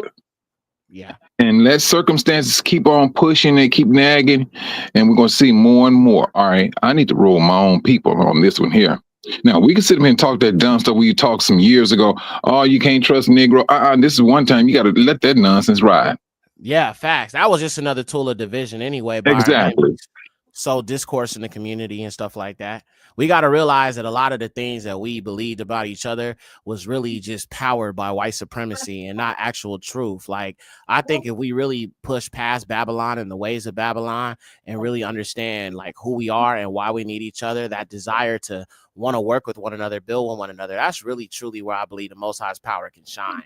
You know? You know, brother, I think that out of they say it's like 40 to 50 million African Americans. This is what they're saying now. And if they're saying it's that many, I will take it, because it's those Negroes that was taking a $1.2 trillion and we was making the world go round. And I'm quite sure these people they have a mind. They know what to think about. If they can take that 1.2 trillion and move it within themselves, who will be talking about segregation? It won't be them, right? You know what I'm saying? And I know they sitting around and entertaining these things. It's called common sense. You know that you put this in these people's. Where do they get this gift from? This little small group of people Out of all these Negroes on the four corners of the earth, you have this small number of Negroes that's moving money like that. Where do we get that gift from, bro? Right. Where do we get that gift from? From the highest, the most high. There you go. That's what I'm talking. And so now we know we know what we can do. They know what we can do. They know. Oh no. Well, truthfully, that cell phone was made by a Negro.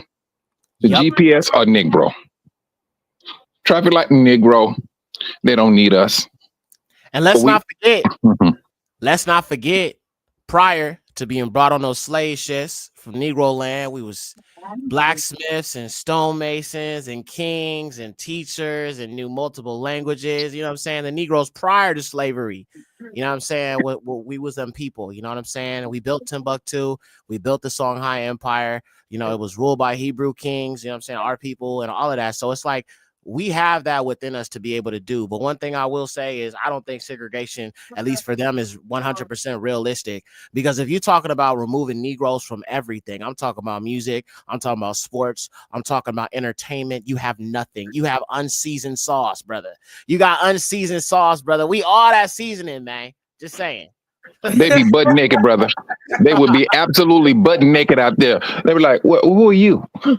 You don't have no rhythm. You had a swag when we was there. We left, the swag went right along with us. Yeah, we brought it with us. And the crazy thing is, even with them being over here, there were already people here with established civilizations and culture.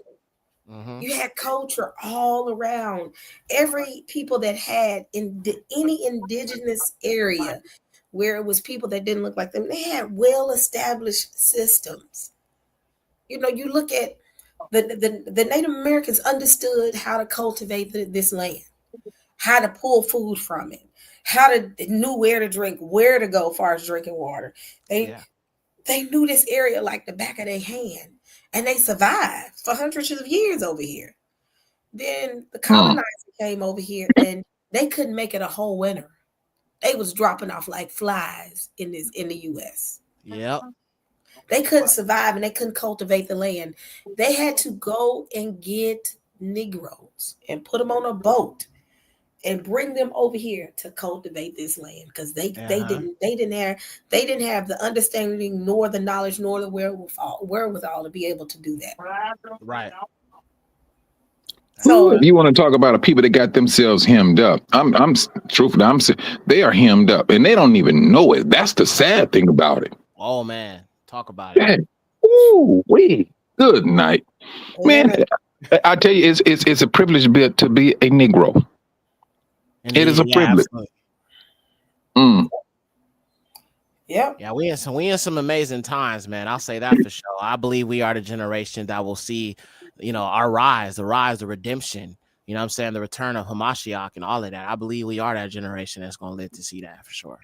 Brother, I agree. I agree with you on that. I was talking about that this morning. I was saying the same thing. I said, no, we're that generation. We're that generation. I'm serious. We are that generation. So I'm just excited to see what's going to happen. And that's one thing I'm not scared of what's about to happen. I'm excited. I thank the Most High for the great opportunity to see this. Yes. He allowed Hallelujah. It's a blessing to see this. It's a blessing to see my people get to a place where we don't have to, and we're not afraid, but we are. We do, and we have to admit it. We still walk in some levels of anguish and hesitance dealing with this nation. Right. I ain't got to worry about it. I ain't got to worry about you coming for my life, my I don't have to worry about that. And a time is coming of that. But it says in the scriptures that we'll see them fall. We're going to see them fall with our own eyes. We're going to see this. Then the Father said, I'm going to bless you and I'm going to take you on up out of here and y'all going to have your own stuff. But he said he'll set up what did the scripture says? I'll set a table before thy enemies. Enemies going to see us eat well and live well. Yeah, absolutely. He's not a lot of those scriptures we used to regurgitate when we were in church. When you really look at those scriptures now, you like those was for us. You're so correct. Because I was thinking the same thing, sis. Yeah. Those scriptures you just go come in one end, go out the other. Because I'm thinking I'm a Gentile Christian and everything. But then once you wake up and like, wait a minute, those scriptures hold weight now. Yeah, they hit different. They definitely yes, very much. Yep, and the thing Very is, much. and the biggest thing too, as well with this is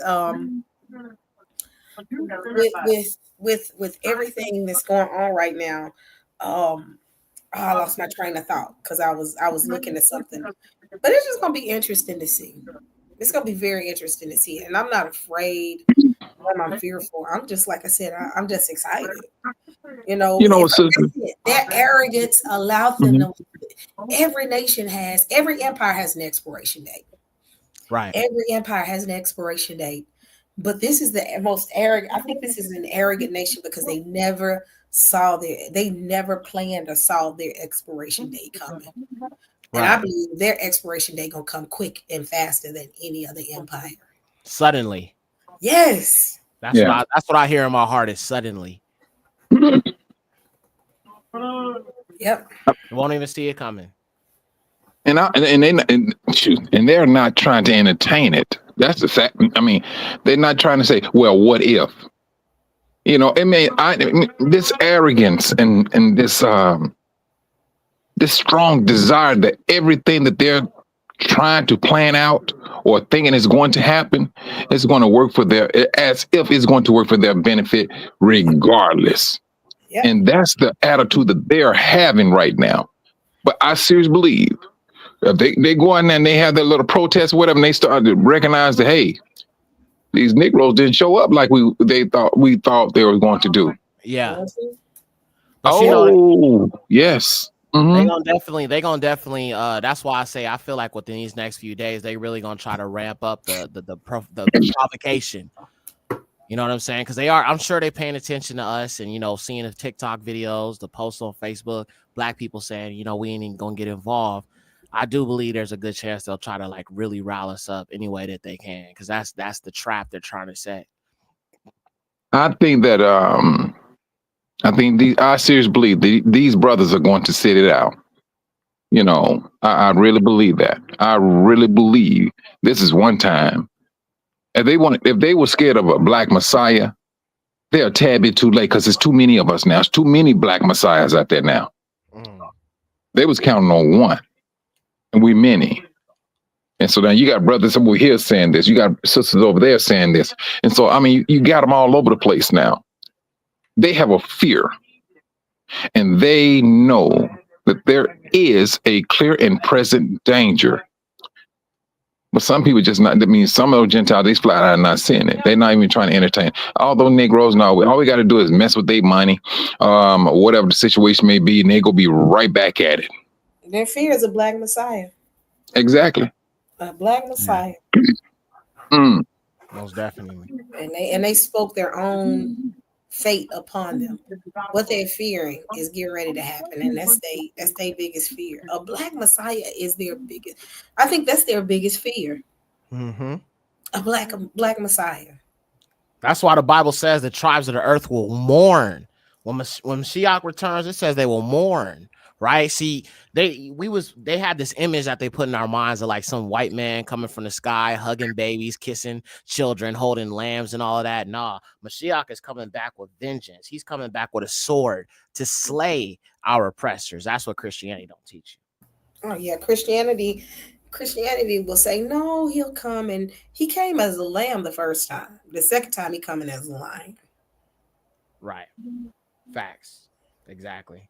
So that's the difference. Difference. Yeah, but they have a very rude awakening, and I'm telling you now, this is one time. The time is going. The time is coming, and I seriously believe we're right up on it. But people that saying no, we're not black, we're Latinos. Everybody, when this stuff get really popped off and they starting to recognize who we are, yeah, you go see some people that go be bleached white. No, I got a little. They already doing it now, though. I be seeing these Gentiles. They don't realize the Bible, you know, saying about Negroes, and now they saying, well, you know, my great grandfather had some black in him. You know what I'm saying? Now they trying to kind of assimilate They in. They reaching already back and doing trying. yeah. They tracing the Shaking that genealogy tree. back. They You know shaking what I'm that saying? tree, hoping a nigga fall out. Like Yeah. shaking that family tree. Like, come on, give me at least just one. Right. But you want our culture, but not our struggle. No, that's one thing they do not want that. Not one red cent. They They want the want our blessings, but culture. not the curses. They want the blessings. Mm-mm. Oh yeah, they want the blessings, but not the curses. Yeah. So, I mean, the very thing that he says, the very thing. I'm gonna go to this real quick. It I said this on a stage, and when I said it, somebody got mad at me, and because I'm the type of person, y'all. When I talk about things like, you know, because they said, Sister E, do you believe that, you know, the Gentiles are gonna go into slavery? Somebody asked me that, and I said, I can't tell you nothing of what's going to happen. I can't tell you. I can't tell you what I think. But what I am going to do is I'm going to take you to scripture. The scripture is going to tell you something. And I want you to fight against the word. Don't fight against me, but fight against the word of God. And you tell the word, this ain't going to happen. Don't be mad at me now. And I was on a stage, and it was, you know, it was mostly, you know, black people. But I said, but don't be mad at me about what the scriptures are saying. So I said, let's go check this out real quick. So I'm sitting on stage, and, you know, they wait for me to say, Sister E said she believes in slavery. I said, keep in mind, I didn't say me. I didn't say me. I said, this is what the scripture says. It says, for behold, in these days, in this time, when I shall bring again the captivity of Judah and Jerusalem, I will also gather all nations and bring them down into the valley of Jehoshaphat, and I will plead with them for my people and for my heritage Israel. Keyword, my heritage Israel. And that's what I told him. I said, my heritage. I'm not talking about the Gentiles and Israel, because, you know, they love to lump us together. He said, I will plead my heritage Israel. That's what he said. Whom they have scattered among the nations, not among the nation. They love to say, well, they were scattered in Greece, they were scattered in Egypt. No. Among the nations, and parted my land. And they have cast lots for my people, and have given a boy for a harlot, and sold a girl for wine, that they may drink. Yea, what have ye done with me, O Tyre, Zidon, and all the coast of Palestine? Will ye render me recompense? And if you recompense me swiftly, I will speedily return your recompense upon your own head. Because you have taken my silver and my gold, and have carried into my temple my goodly pleasant things. The children of Judah and the children of Jerusalem have you sold unto the Grecians, that you may remove them far from your borders. Behold, I will raise up a place whether you have sold them, and I will return your recompense upon your heads. And I shall sell your sons and daughters into the hand of Judah, and I shall sell them to the Sabaeans, to a people far off. For the Lord hath spoken it. You can stick a fork in that. So I stood there, and I kid you not, I sat there and I read it to them. I said, well, what about the innocent ones? He not gonna sell those. I said, look at this right here. These are the innocent ones. He says, he didn't say I'll sell you. He said, I will sell your sons and your daughters into the hands of Judah. Went into their generation, went into their bloodline. Correct. Hmm. When I read it, everybody got quiet.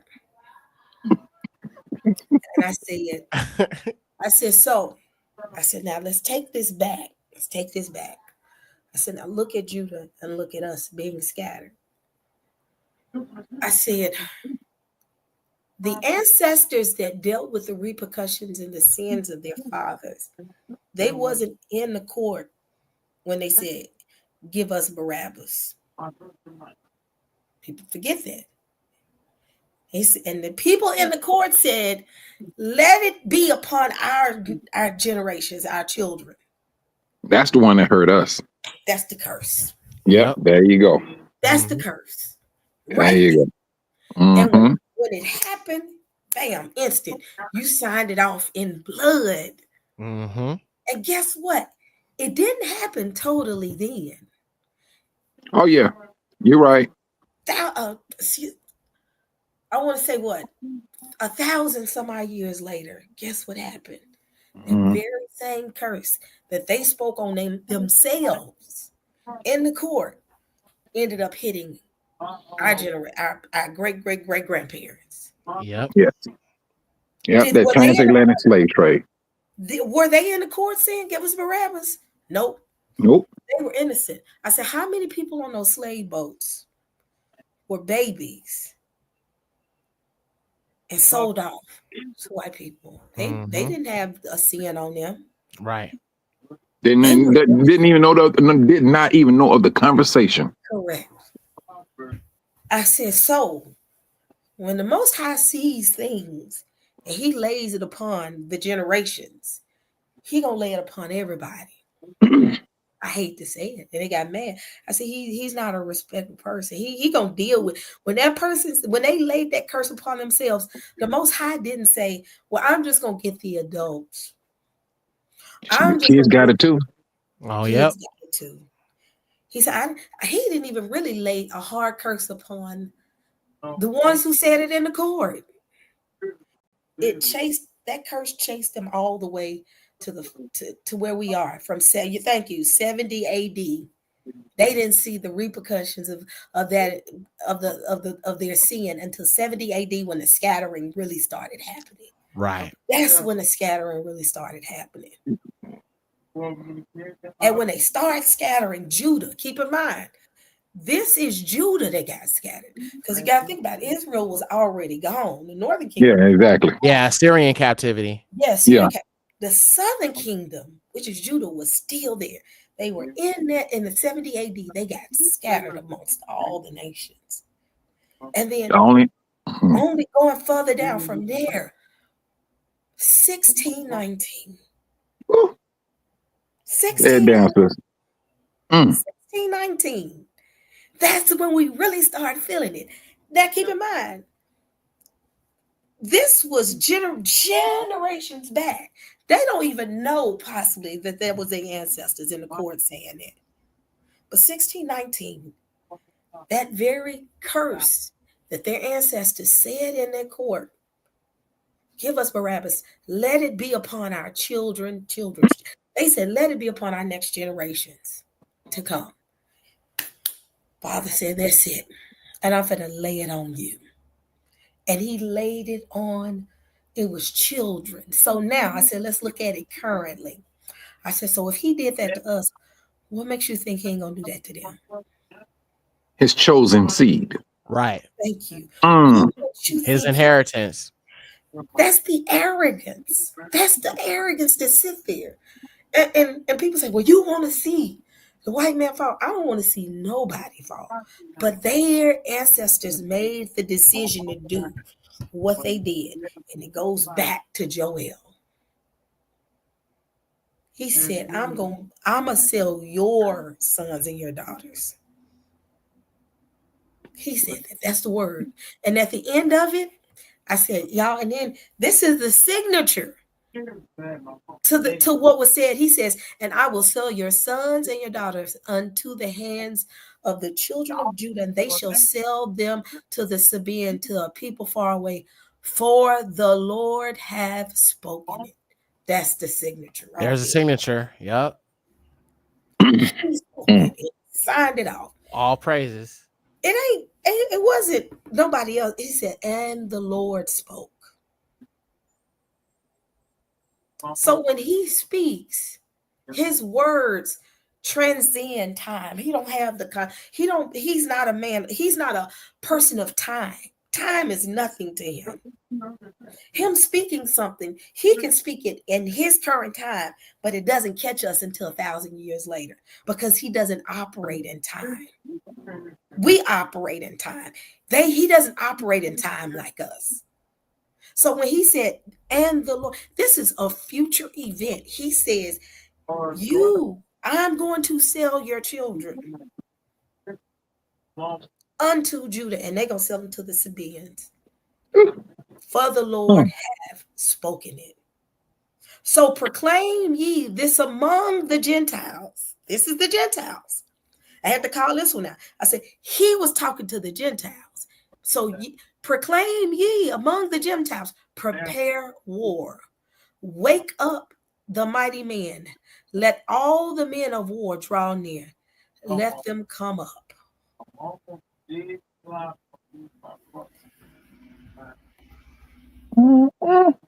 Y'all see how serious this is? Oh, it's very serious. When I said it, I kid y'all not, Clubhouse was quiet. I bet it was. Oh yeah, they was. Yeah, it's just he had a little pew pew behind her. I'm gonna make it out of this church. Thank you. I sat there and I said, y'all don't fight with me. I ain't say it.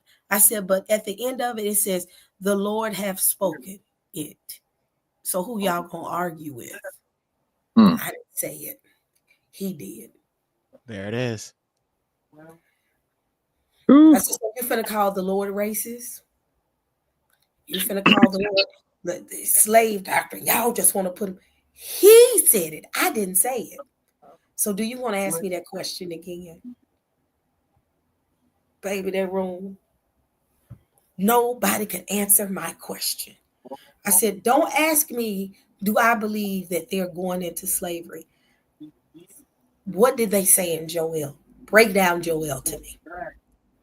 What does that mean? What does that one line mean? Nobody could do it.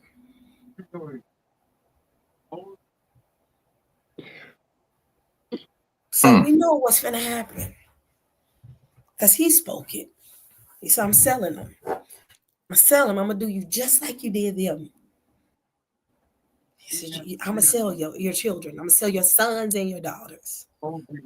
So what you're saying is they can sell us.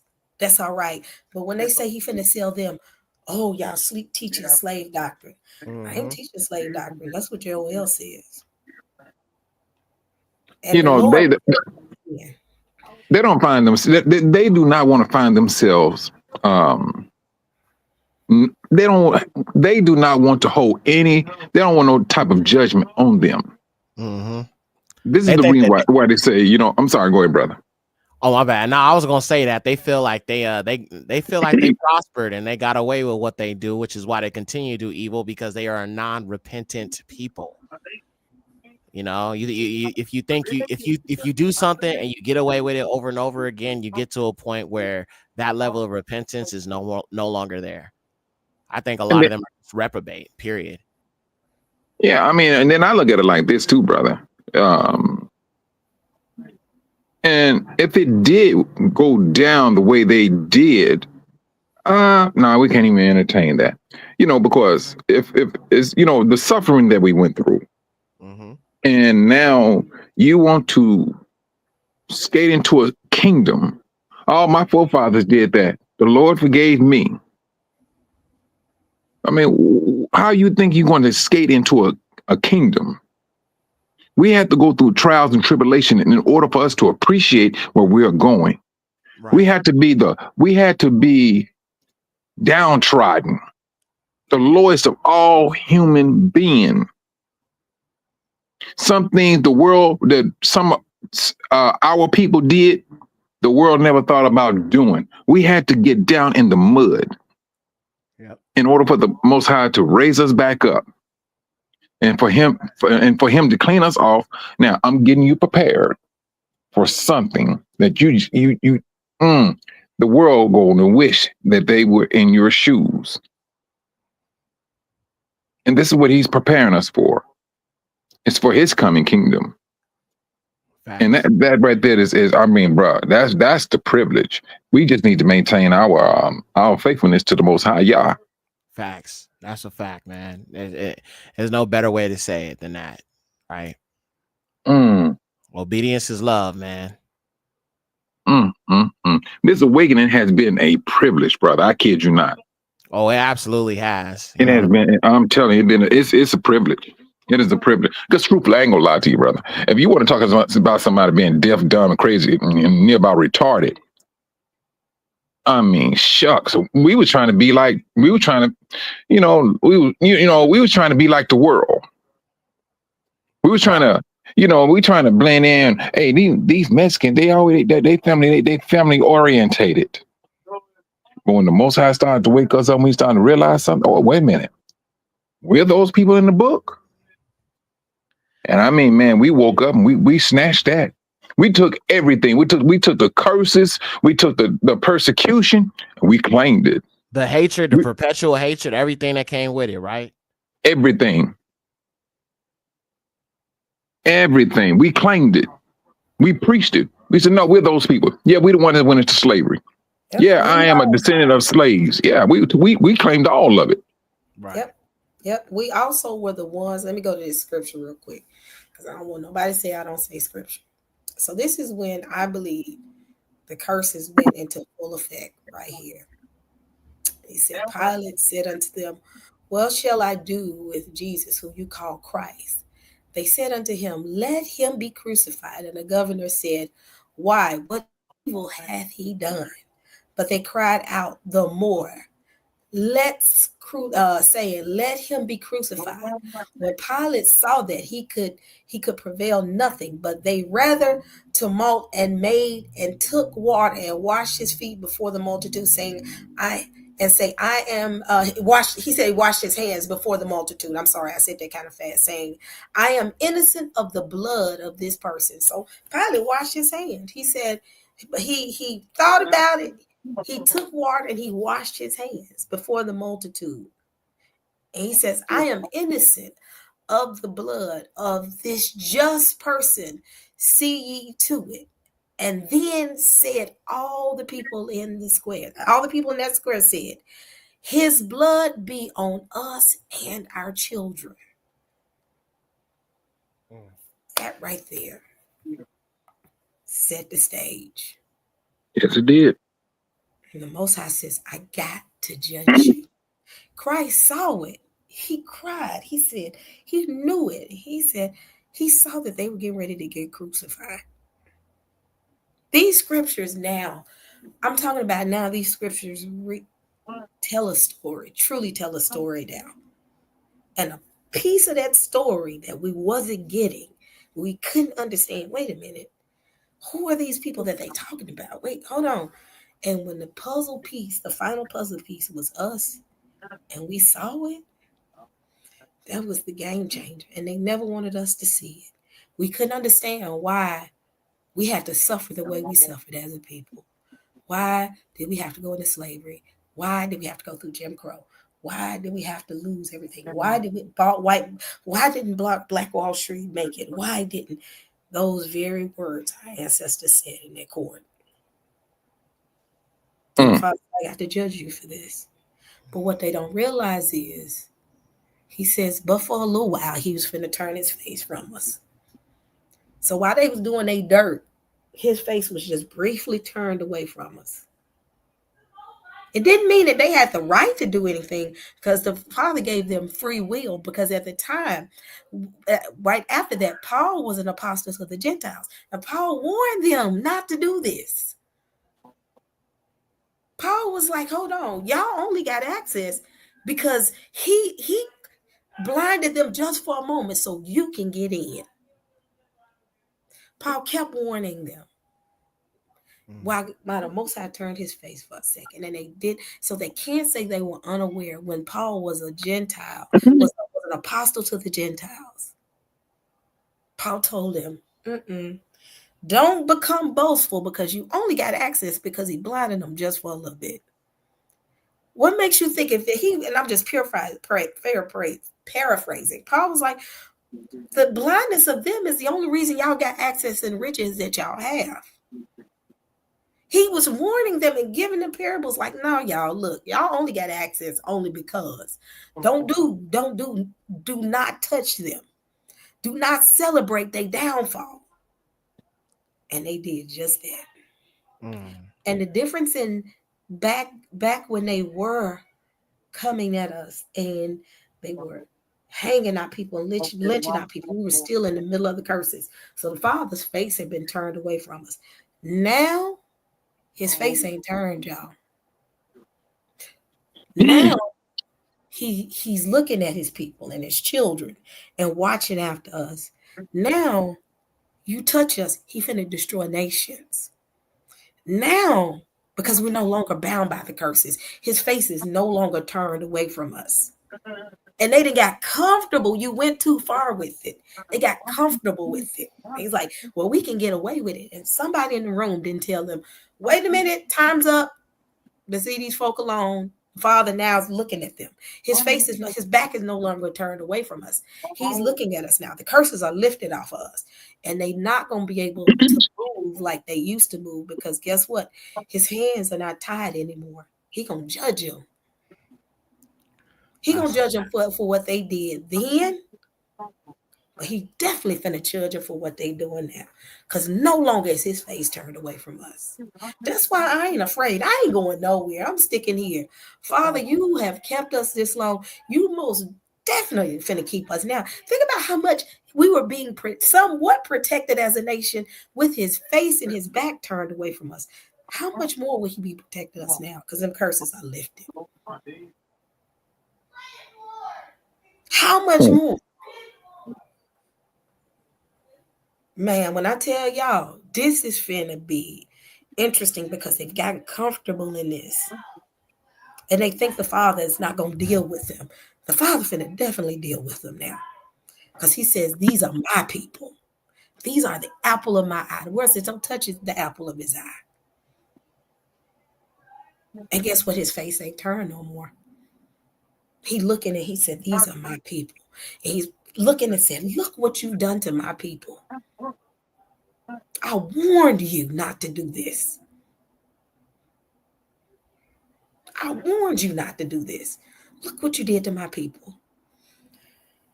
Whoo, this ain't finna be pretty for them. That's all I gotta say. Because they getting ready. That's why I'm like, go ahead and do it. Go ahead, try this time. It's different now. It's different. You ain't gonna be able to hang us that easily right now.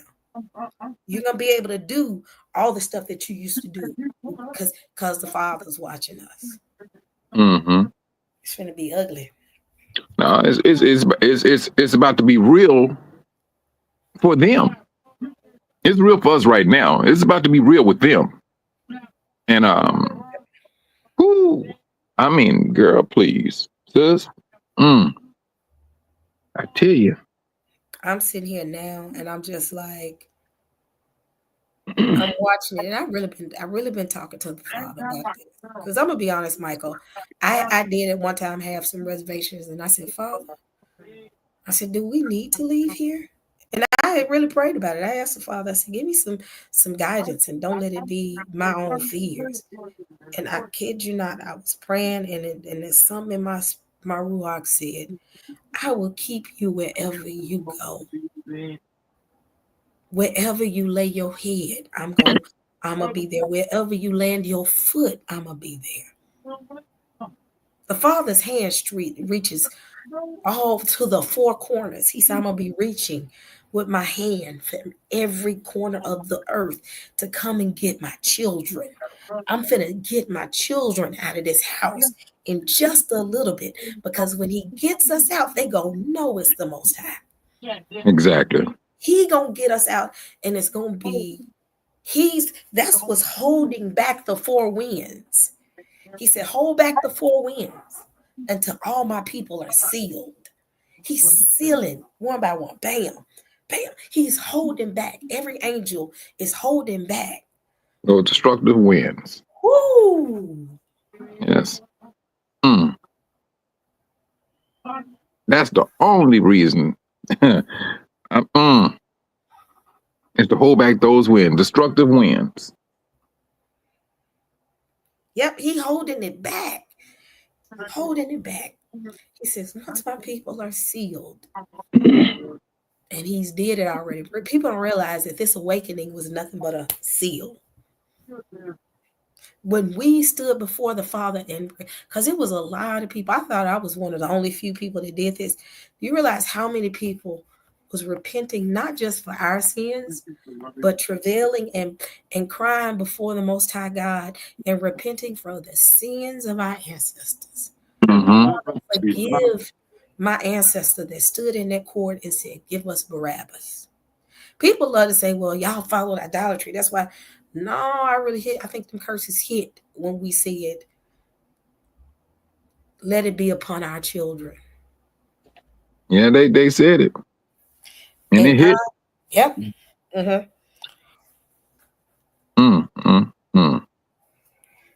No, I mean, sis, I tell you, I mean, truthfully, it's going to be a sight to see.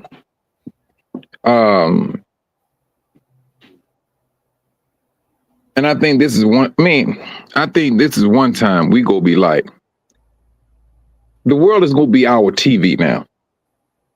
Because the scriptures, all the scriptures that we do know, oh man, this what happened, this what's going on.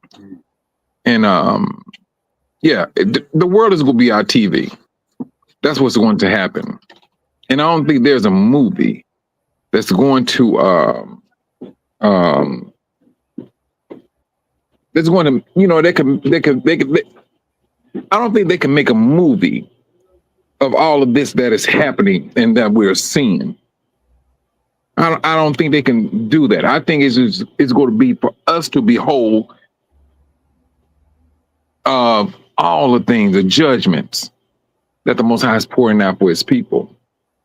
And they hate them, truthfully, and the Gentiles hate when we say this. They hate it. You know, how do you people say you're this here and that, and you say you're that? And for the Rev 29, 39, all that, it's falling on a deaf ear. You have nations now. You have nations saying who these African Americans are, which they already knew years ago. So, I mean, this is this is going to be something to see. And I really want to see from a distance, the TV, how they're going to be handling this protest. Truthfully, that's what I want to see. And I hope I don't see us there. I'm quite sure you're going to see some speckle of us. But I think that for the vast majority of us, no, we're going to hold tight. We're going to hold tight and we're going to stand back and let them do what they're going to do. Because I seriously believe it's a setup. Yep. And I believe too as well, people say that Gentiles gonna have to say, don't get saved. I saw somebody just post it. And Sheila said something as well. But the cup of dread they must drink. The ones that are gonna be saved, it ain't gonna be easy, put it like that. Because you're going to have to stand for things that you typically wouldn't stand for. Let's say that they decide to say, I stand in solidarity with the Black community. You will not put your hands on them. We're here with them. Like great example. What's that guy's name? It was Jim Brown or John Brown. The guy in the 1800s that stood with Black people, and they hung him like a Black person. They hung him like he was a nigga because he was standing side by side with Black people. And he did it to his death. I think that's how it's going to have to be. You have to pay with blood to be able to say, I've made it in. Because it wasn't a cakewalk for us, and it's still not a cakewalk. Mm-hmm. But that guy, I think his name is Jim Brown, but they hung him because he stood with Black folks. They hung him and his sons. Yep. That's what they did. Yep. And I seriously believe that's. I mean, I was just talking about this a couple of days ago. You know, of Gentiles. You know, they said they're going to come in with us. I mean, the scriptures said that they're going to be coming in with us. And I was saying, what type of persecution are they going to undergo? I mean, how can they come to appreciate the kingdom? Because we come to appreciate the kingdom by means of the things we suffered. And I'm like, well, what is it that they suffered? And I mean, you just brought that out. Now it seemed like the Most High just gave me an answer to the question. You know, they're gonna have to really prove to the Most High this, where they stand. Yep, it ain't gonna be easy. It ain't gonna be easy. You can't just get in and say, I went to church every Sunday, and they want an escape plan, the rapture. They want that escape plan so bad, they don't know what to do. You can't escape it because you're going to have to make a stand and make a decision. And that decision is going to be either you serve him, and what serving him means is not going to be what they think. I'll just say that much. Hey, sister E, Eric is asking for the link. Oh, Eric, hold on. You know, Eric is pro Negro. Oh, Eric yeah, gonna go in on it. That's my buddy. That's my Brooklyn brother right there. All right, yeah, Eric, I dropped the link.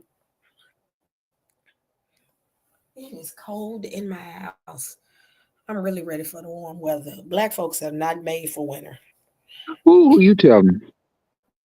But yeah, these people walk around here like, I'm just gonna come in, I'm gonna live a happy life, and I'm gonna just go to my church every Sunday, and it's just I'm not gonna have to experience any struggle, and I'm just gonna make it in the kingdom. Father said, it's gonna have to be some persecution. You're gonna have to feel it. Because rest assured, they not giving at all. And they not gonna allow them. Because I believe a lot of the things dealing with the tribulation is not gonna really be us, it's gonna be more so of them. I believe that, and I might be wrong.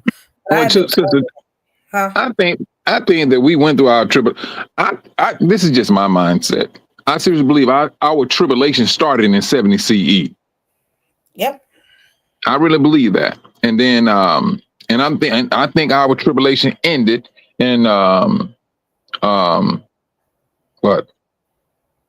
2019. 2019. Yep. And that's and then we went through our now there's a tribulation for the world. I mean, at least that's what the book of Revelation speaks of, that the Most High said he's going to put this world into great tribulation. And so but he said Jacob will be saved out of it. I mean, that's what the scripture says. And I'm like, he said Jacob will be saved out of it. And now we know what our tribulation was about. We have the history. Now, the Most High, these curses is supposed to be double on to them. So now we talking about, what they did to our the kids, feeding them out to alligators. I mean, I just can't see anything worse than that. Truthfully, I can't imagine that. But he says it's gonna be double. And so whatever the Most High said is going to happen. I mean, like I said, it is an absolute privilege to be awakened. I'm sorry, go ahead, sis. I agree with you. How is it that they choose to cleave to us and say, take us to your God, unless they like, I got to go somewhere for peace and safety, and these people are safe, so I need to be with them.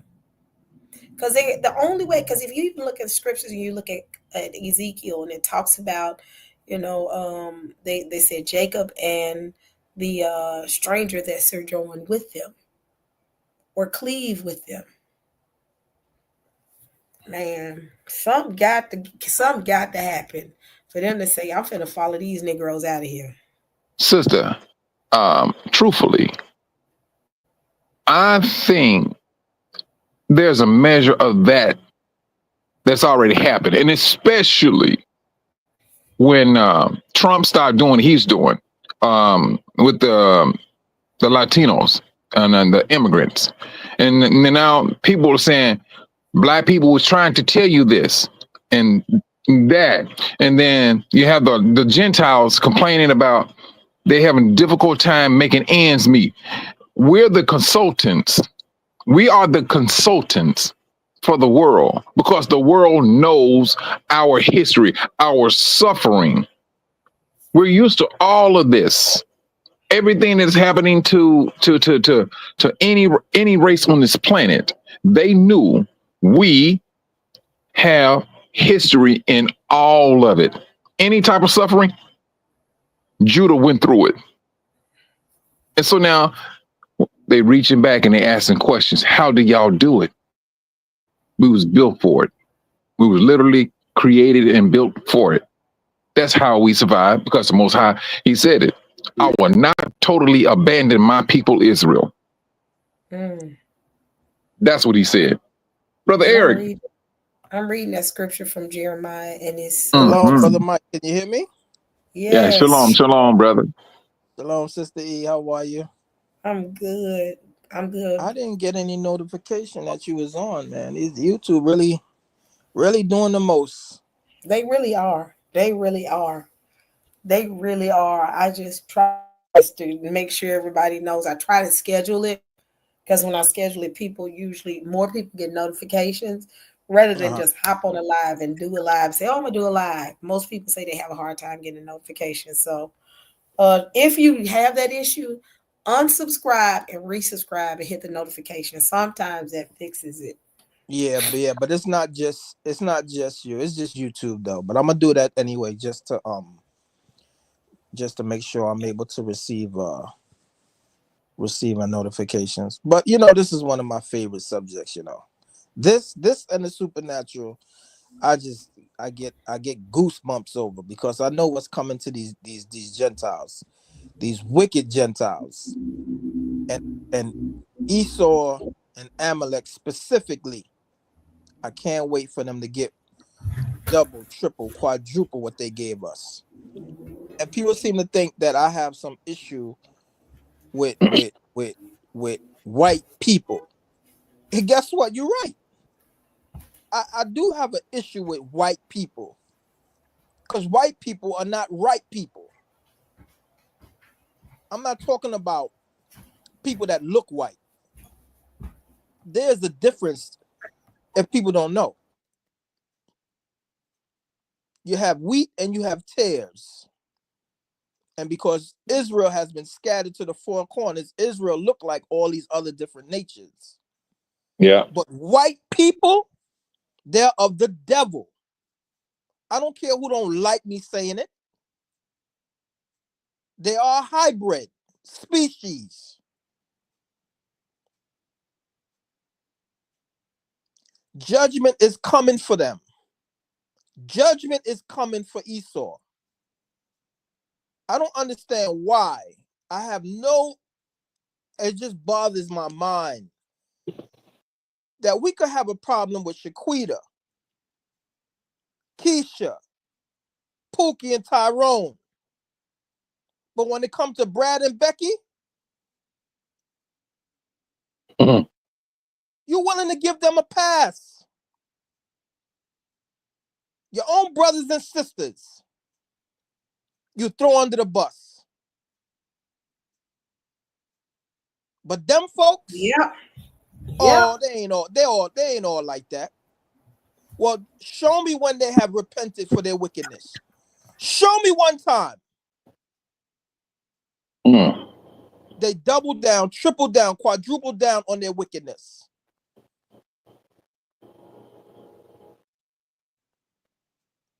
I don't get it. And my Bible says in Jeremiah 30:16, every one of them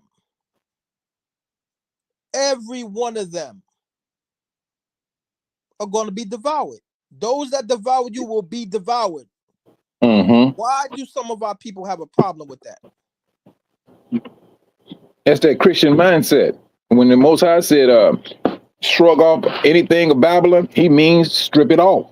And so we still manage to hold on to some of that Babylonian mindset. When in essence, no, we need to, when the Most High says strip it off, he means strip it off. Just look at the situation now. These people want us to come out there and join them, right? Mm-hmm. They want us to come out and join them. Ask you this question. When 47 was implementing all this, get rid of DEI and woke and all, none of that crap ever bothered me one bit. But when he was implementing that specifically for black folks, right? You see the writing on the wall. He got a blowhorn. It's not a dog whistle. It's not a subliminal message. He has a blowhorn, right? When did they just go out in the street and says, no, leave these black people alone. They have suffered enough. When have they ever done that? Give me a date and time. Give me a season. When they specifically said, no, I'm not going allowing you. We call them black Americans. It's bad enough. They're not Americans. They're black Americans. They right there, they're separating us. They're making us a separate class. Fine. When have they went into the streets and fought for us? When did they say, no, you black people, we know when you come out there, they're going to bring out the bats. They're going to bring out the dogs, the mace, the hoses. We've seen them do that to you already. Stay home. We got this for you. When have they done that? Give me a date and time. Well, they claiming they're going to do it on the 5th of April. They lie. Yeah. Yeah. No, the sign when they putting up on April 5th, show me where it said, you black people, stay home. Stay home. We got this. Show me the sign that they said. Show me. It doesn't exist. It don't exist. But the sign is for us to come on out there too and join them. Join you for what? You do it seem like you're doing just fine already. They ain't be putting stick upside your head. Yep. They're not turning the hoses on you. They're not turning the dogs on you. They're letting you walk the street, no problem. But the minute a black face come out there, all that is going to change. Yep. And that's exactly what they want. Don't be fooled by these white liberals. They are one of our biggest enemies. Yep. We'll start a fight. No, well, you know what? Not necessarily start a fight. We'll initiate a fight and then we'll fall away as if they don't know what's going on. And that's how I see them. You know. Yep. Make us the problem. Exactly. Make us you know. We are the world's cash cow. Everybody makes money off our blood, sweat, and tears. Blood, sweat, and tears. You understand? Yep. Yeah. And these so-called progressives, they're one of the biggest enemies to us. Even worse. Because they want us to come out there and vote, and he make us all kind of promises, and when we come out there, time and time again, they come up with all kind of excuse why they can't do what they claim they was going to do for you before you went to the poll booth. Yep. I think they're setting themselves up when it's all over said and done. We're not easily fooled any longer. No. Finally, I believe we getting on code. Yes. See because the Most High knows that Israel is a stiff-necked and rebellious people. He's taking control of this whole situation. He's orchestrating this segregation that's going on. 47 is implemented it, and EM and the other that group. They're the tools that the Most High is using for us. Because Israel is so hard-headed. This segregation is for our benefit. Be ye separate. That's what segregation is. Well, brother, I thought that's the way I was looking at it. I took it as a blessing. It is an absolute blessing.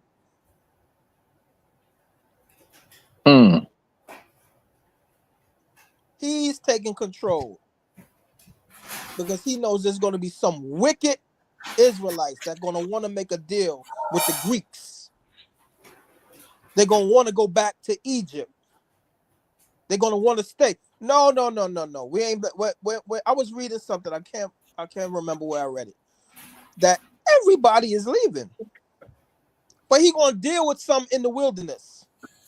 Yeah. Those same wicked Israelites he's going to deal with in the wilderness. They not going in Zion. He going to deal with them in the wilderness. They're going to get purged out. But everybody's leaving here, whether you like it or not. Yeah. And those that think they're going to stay here, all those makeshift coffins. I don't know if y'all remember years ago, there was a mile long of coffins stacked up 12 feet, 15 feet high. You think they just made that just to be making them? They haven't used them coffins yet.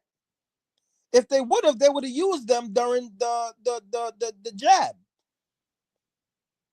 They didn't use those coffins yet. Those coffins are made for a specific event. And it's for you silly Negroes that don't want to listen. They plan on putting your body in that coffin and sticking you in the dirt. You Hebrews that don't want to listen, that don't want to bow to the image, that don't want to say your name is Toby, they're going to put you in that coffin. You want to be here for that?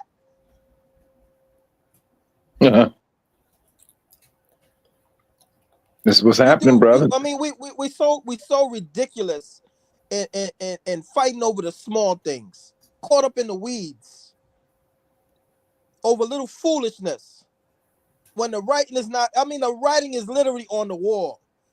They're making policy. What is it called? Project 25? 2025 or whatever the foolishness is. They put it 2025. They put it in black and white for you to see. And slowly with his pen enforcing writing this stuff into make an executive order. And they are implementing every bit of it. Right in front of your face. I was just saying the same thing. With with the division that's among a little small stuff. And they telling us exactly what they're doing, and they keep on moving forward. We see the trouble at our door, and yet it's still we fighting behind our own door. Shalom, well, we got trouble in front of it. There's a whole bunch of us that's not listening. We in this chat, we understand, but there's a whole bunch that's listening that's not in this chat that we got to wake up. Yeah. And there's a bunch of Gentiles. We giving them while I'm talking, I'm giving them their judgment. You are being warned right now, Gentiles, to stop your foolishness, to keep your goddamn hands off of us. And for the stiff-necked Israelites, you need another one of us to be hung from trees or dragged up into a mountain and slaughtered. You need to see another one of us go down like that. You need another one of us to get shot down in the street for a broken tail light or for a light they said that was out. Drag you out so you can resist, so they can mistreat you and shoot you down. You need another one to happen.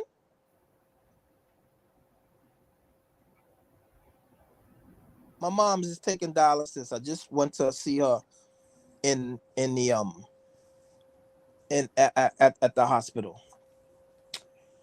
And I mean, you know, me, I'm open book. I don't care. You say think what you want about me. I don't care. I done been through so much. I could care less.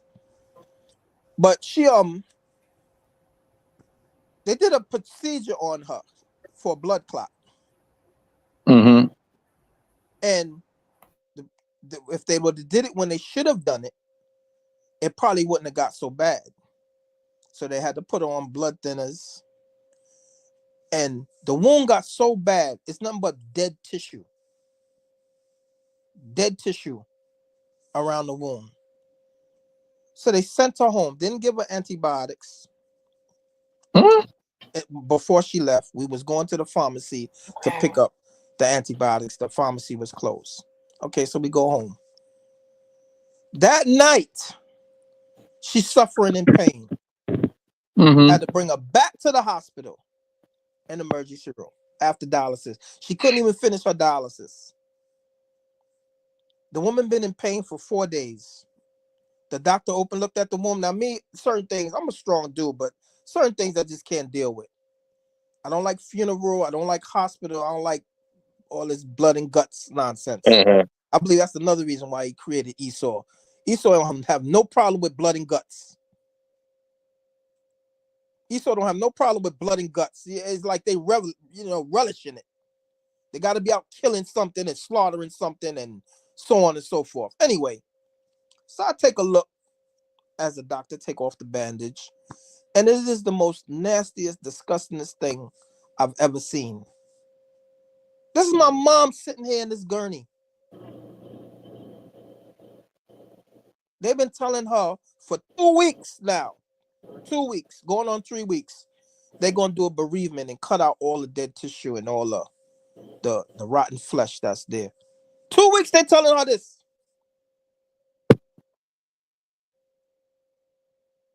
They don't care about us. Now they telling that they supposedly take her from one hospital and gonna send her outpatient now to a next hospital after they've been telling her for 2 weeks every day while she was in the hospital. We're gonna do the procedure. We're gonna do the bereavement. We're gonna take care of the wound and this, that, and the other. When they sent her home without the antibiotics, because they usually give you something, for it to hold you over. Nah. Told my brother how he should care for the wound because he lived with her. The very next day, we wound up bringing her back. These people don't care about it. Get it through your thick skull. These people don't care about us. They just passing us from one place to the next place, and it's like we're like I forget the word is escaping me. Boy, they pass you around and everybody collect a little bit off of you. You're a money market. That's all it is. So when That's he all goes to it the is. next hospital, because my thing is, what are they waiting for? They waiting for it to get so bad to where they got to take her limb off? Because sure enough, the person right next to her had her leg cut off. They wanted to get so bad where they had to remove her limb. That's why they telling her for 2 weeks, we're going to cut this thing out, cut this. They ain't do it yet.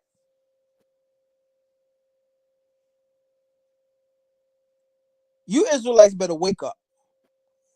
It's sad that I'm telling my story, but I'm sure there's a bunch of us that have a story to tell. Somewhere, somehow, they mistreated our family. Some member, if not us, a member of our family. I told my sister the same thing. Same thing. She was, I said, Rocky, if you don't, do this here, what they're gonna do? They gonna keep on playing you. They gonna cut a couple of toes off. They did just that. I said they know what they know what they're doing. You are a money bag to them. And I said, and a month later, I said, I guarantee you they're gonna cut your foot off.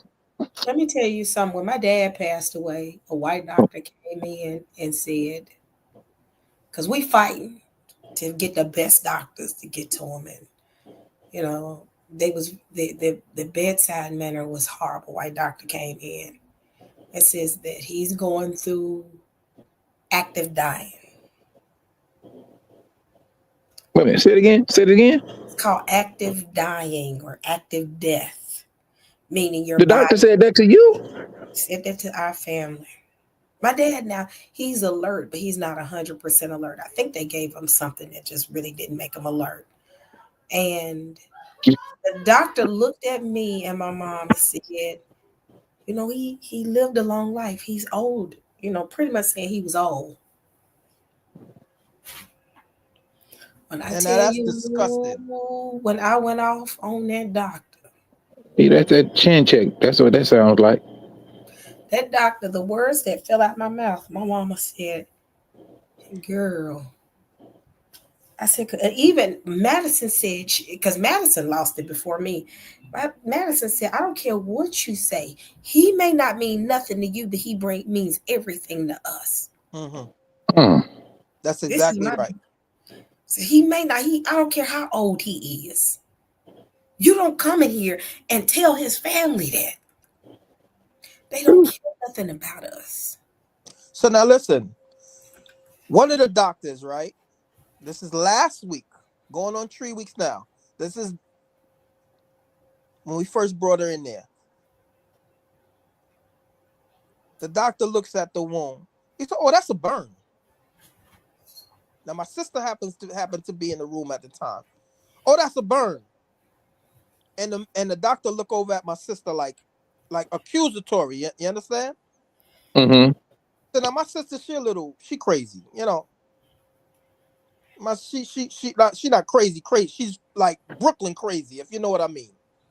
Yeah. She speak of mine. When I tell you that she went off on this doctor, so now you basically saying that my sister burned my mom? That's crazy. That's crazy. That's crazy. But you know what, y'all? Let me show y'all this video. When this video came out, it hit mainstream quick. Has anybody seen this before? No, I haven't. I'm gonna play it. Hold on.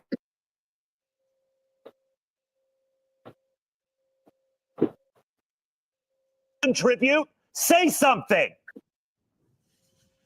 You want me to say? I love this. I'm surprised they even showed this. You people. You're not a race. You are a virus. You destroy the world. Everything beautiful you poison. You drag us from our homes. You rape our daughters, murder our sons. You crack our spines and do all you can to break our will. You stab us. Then you put the knife in our hand and tell us it's our fault. And if you don't do it yourself, you stand by, close your eyes, and pretend there's nothing wrong. And then you pray to your God to silence our screams so that you can enjoy the happiness that we built for you with our blood. But it's not your fault. It's the only way you know how to be. And the only thing that will change anything is if another virus comes along and does to you what you do to us. And I hope that happens very soon. Good night, Sister E. This evening obviously hasn't gone as I'd hoped. And I think I'm having a full-on panic attack right now. So I'm going to go to the bathroom and get myself together. And when I come back, I hope you don't see me as the devil.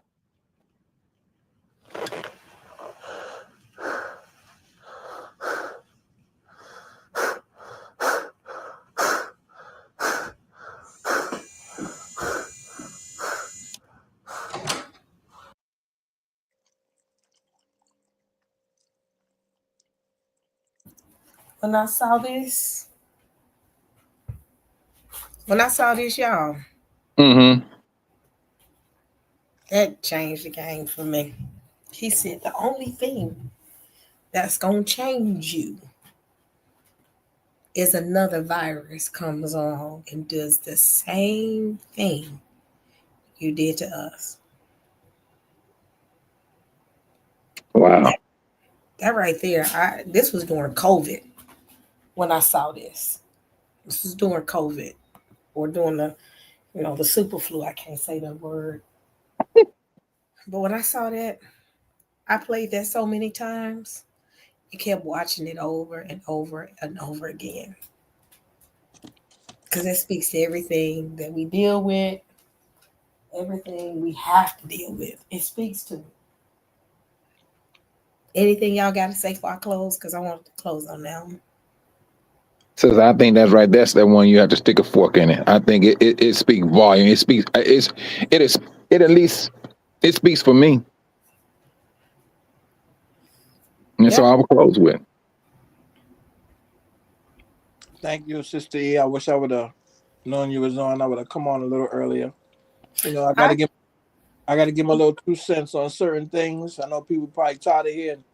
Brother. Now, Eric, you speak your heart. You know, you're welcome.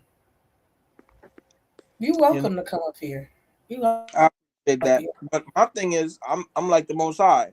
I'm not saying, meaning the Most High constantly reminding us to get our act together. Yeah. And if that's my anointing, so be it. You ain't gotta listen to me. Turn off when I come on. I'm gonna keep telling us to love each other and stop the foolishness. Hopefully it'll become a day where I won't have to say, yeah, we need to love each other, come together, and stop the foolishness. I think we're starting to get on code, for sure. I think the dry bones is rattling.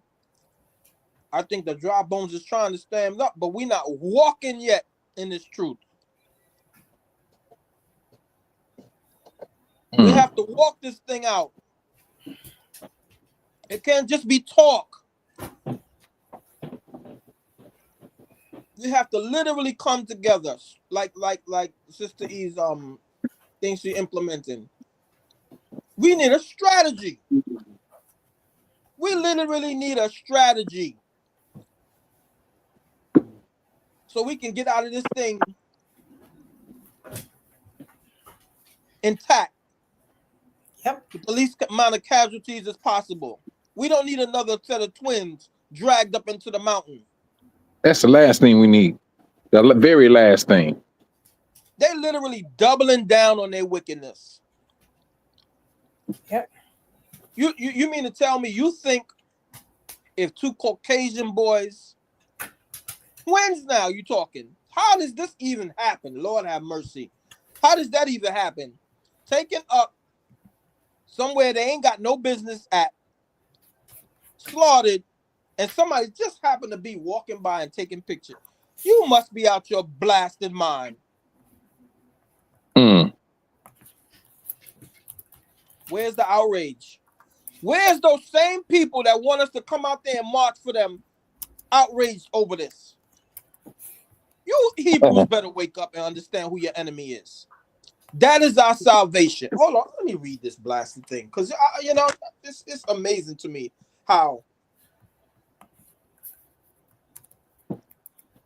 Anybody that want to see that video, I just dropped it. It's called, the video that I just played is called Dinner in America.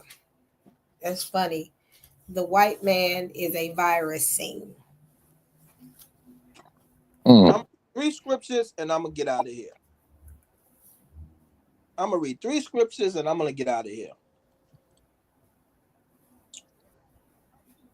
Jeremiah 30 or 31. Hold on.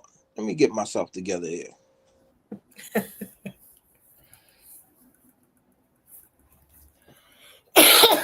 Jeremiah 30 verse 16. You Hebrews, listen up. Okay? For all you hardheads that want to save Esau. Okay? Therefore, all that devours thee shall be devoured, and all thy adversaries. It says all your adversaries. Every one of them shall go into captivity, and they that spoil thee shall be a spoil, and all that preyed upon thee will be given for a prey. For all you that love Becky and Brad so much, I'm going to tell you what our salvation is. Just in case you didn't know, the man put it in the freaking book for you to read for yourself. Luke 1:68, I believe. Just in case you didn't understand what our salvation is.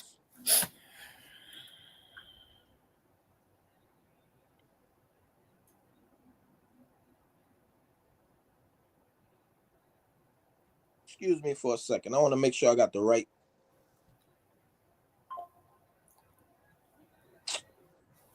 I get so freaking annoyed with our people at times. It's ridiculous.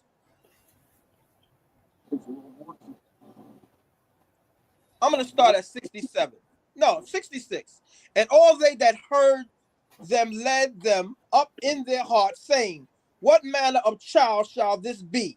This is our Savior is talking about. And the hand of the Lord was with him.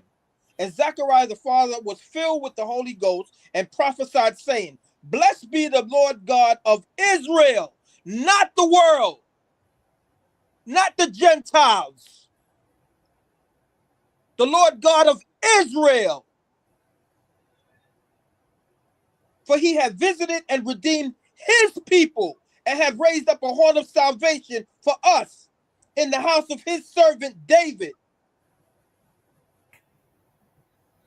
And he spake by the mouth of his holy prophets, which have been since from the world began, that we should be saved from our enemies and from the hand of all that hate us.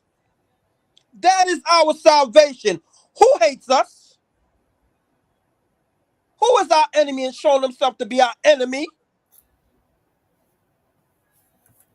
It looked like Brad and Becky to me. But you love their blue eyes and their blonde hair so much.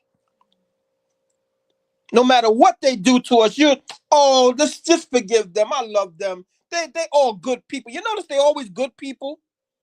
They're always good people. Quoting John 3:16 while acting like James 3:16. Read it for yourself. These people is wicked. I'm going to read this last scripture because this is my favorite scripture in the whole Bible.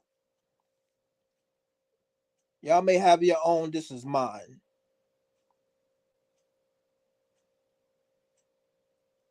Y'all may have your own, but this one is mine. This is my favorite.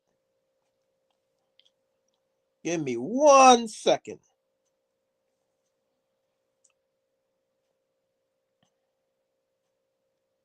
Hey, while y'all doing this, can y'all do me a big favor? Sure. Favor. I got someone in my community. She's really, really, really trying to, her and her husband, Hebrew community. Have y'all ever heard of the Hebrew way? They are really trying to grow their channel. Can y'all do me a big favor when I close this? Let's do a shock for them and let's go over to their channel. I want to see the expression on their face when their numbers jump up really high. Can y'all just do that for me? Let's give them a little bit, and I'm gonna drop the link. Yeah, please. Beautiful couple. And keep it up there because once if I check off of this, then I'm gonna lose the thing. I won't be able to see it. Let's give them a big surprise. Absolutely. Okay, so now listen. This is my favorite scripture, and I'm gone. This is Isaiah 25, verse 9. And it shall be said in that day, lo, this is our Savior. This is our God. This is our Redeemer. This is our God. We have waited for him, and he will save us. This is the Most High. We have waited for him. We will be glad and rejoice in his salvation. That is my favorite scripture in the Bible because we no longer waiting for him to come. He's standing right in front of us. Now, y'all do whatever y'all want to do. Y'all keep loving Becky and Brad, giving him your money, giving him your soul, excusing him for all his wickedness.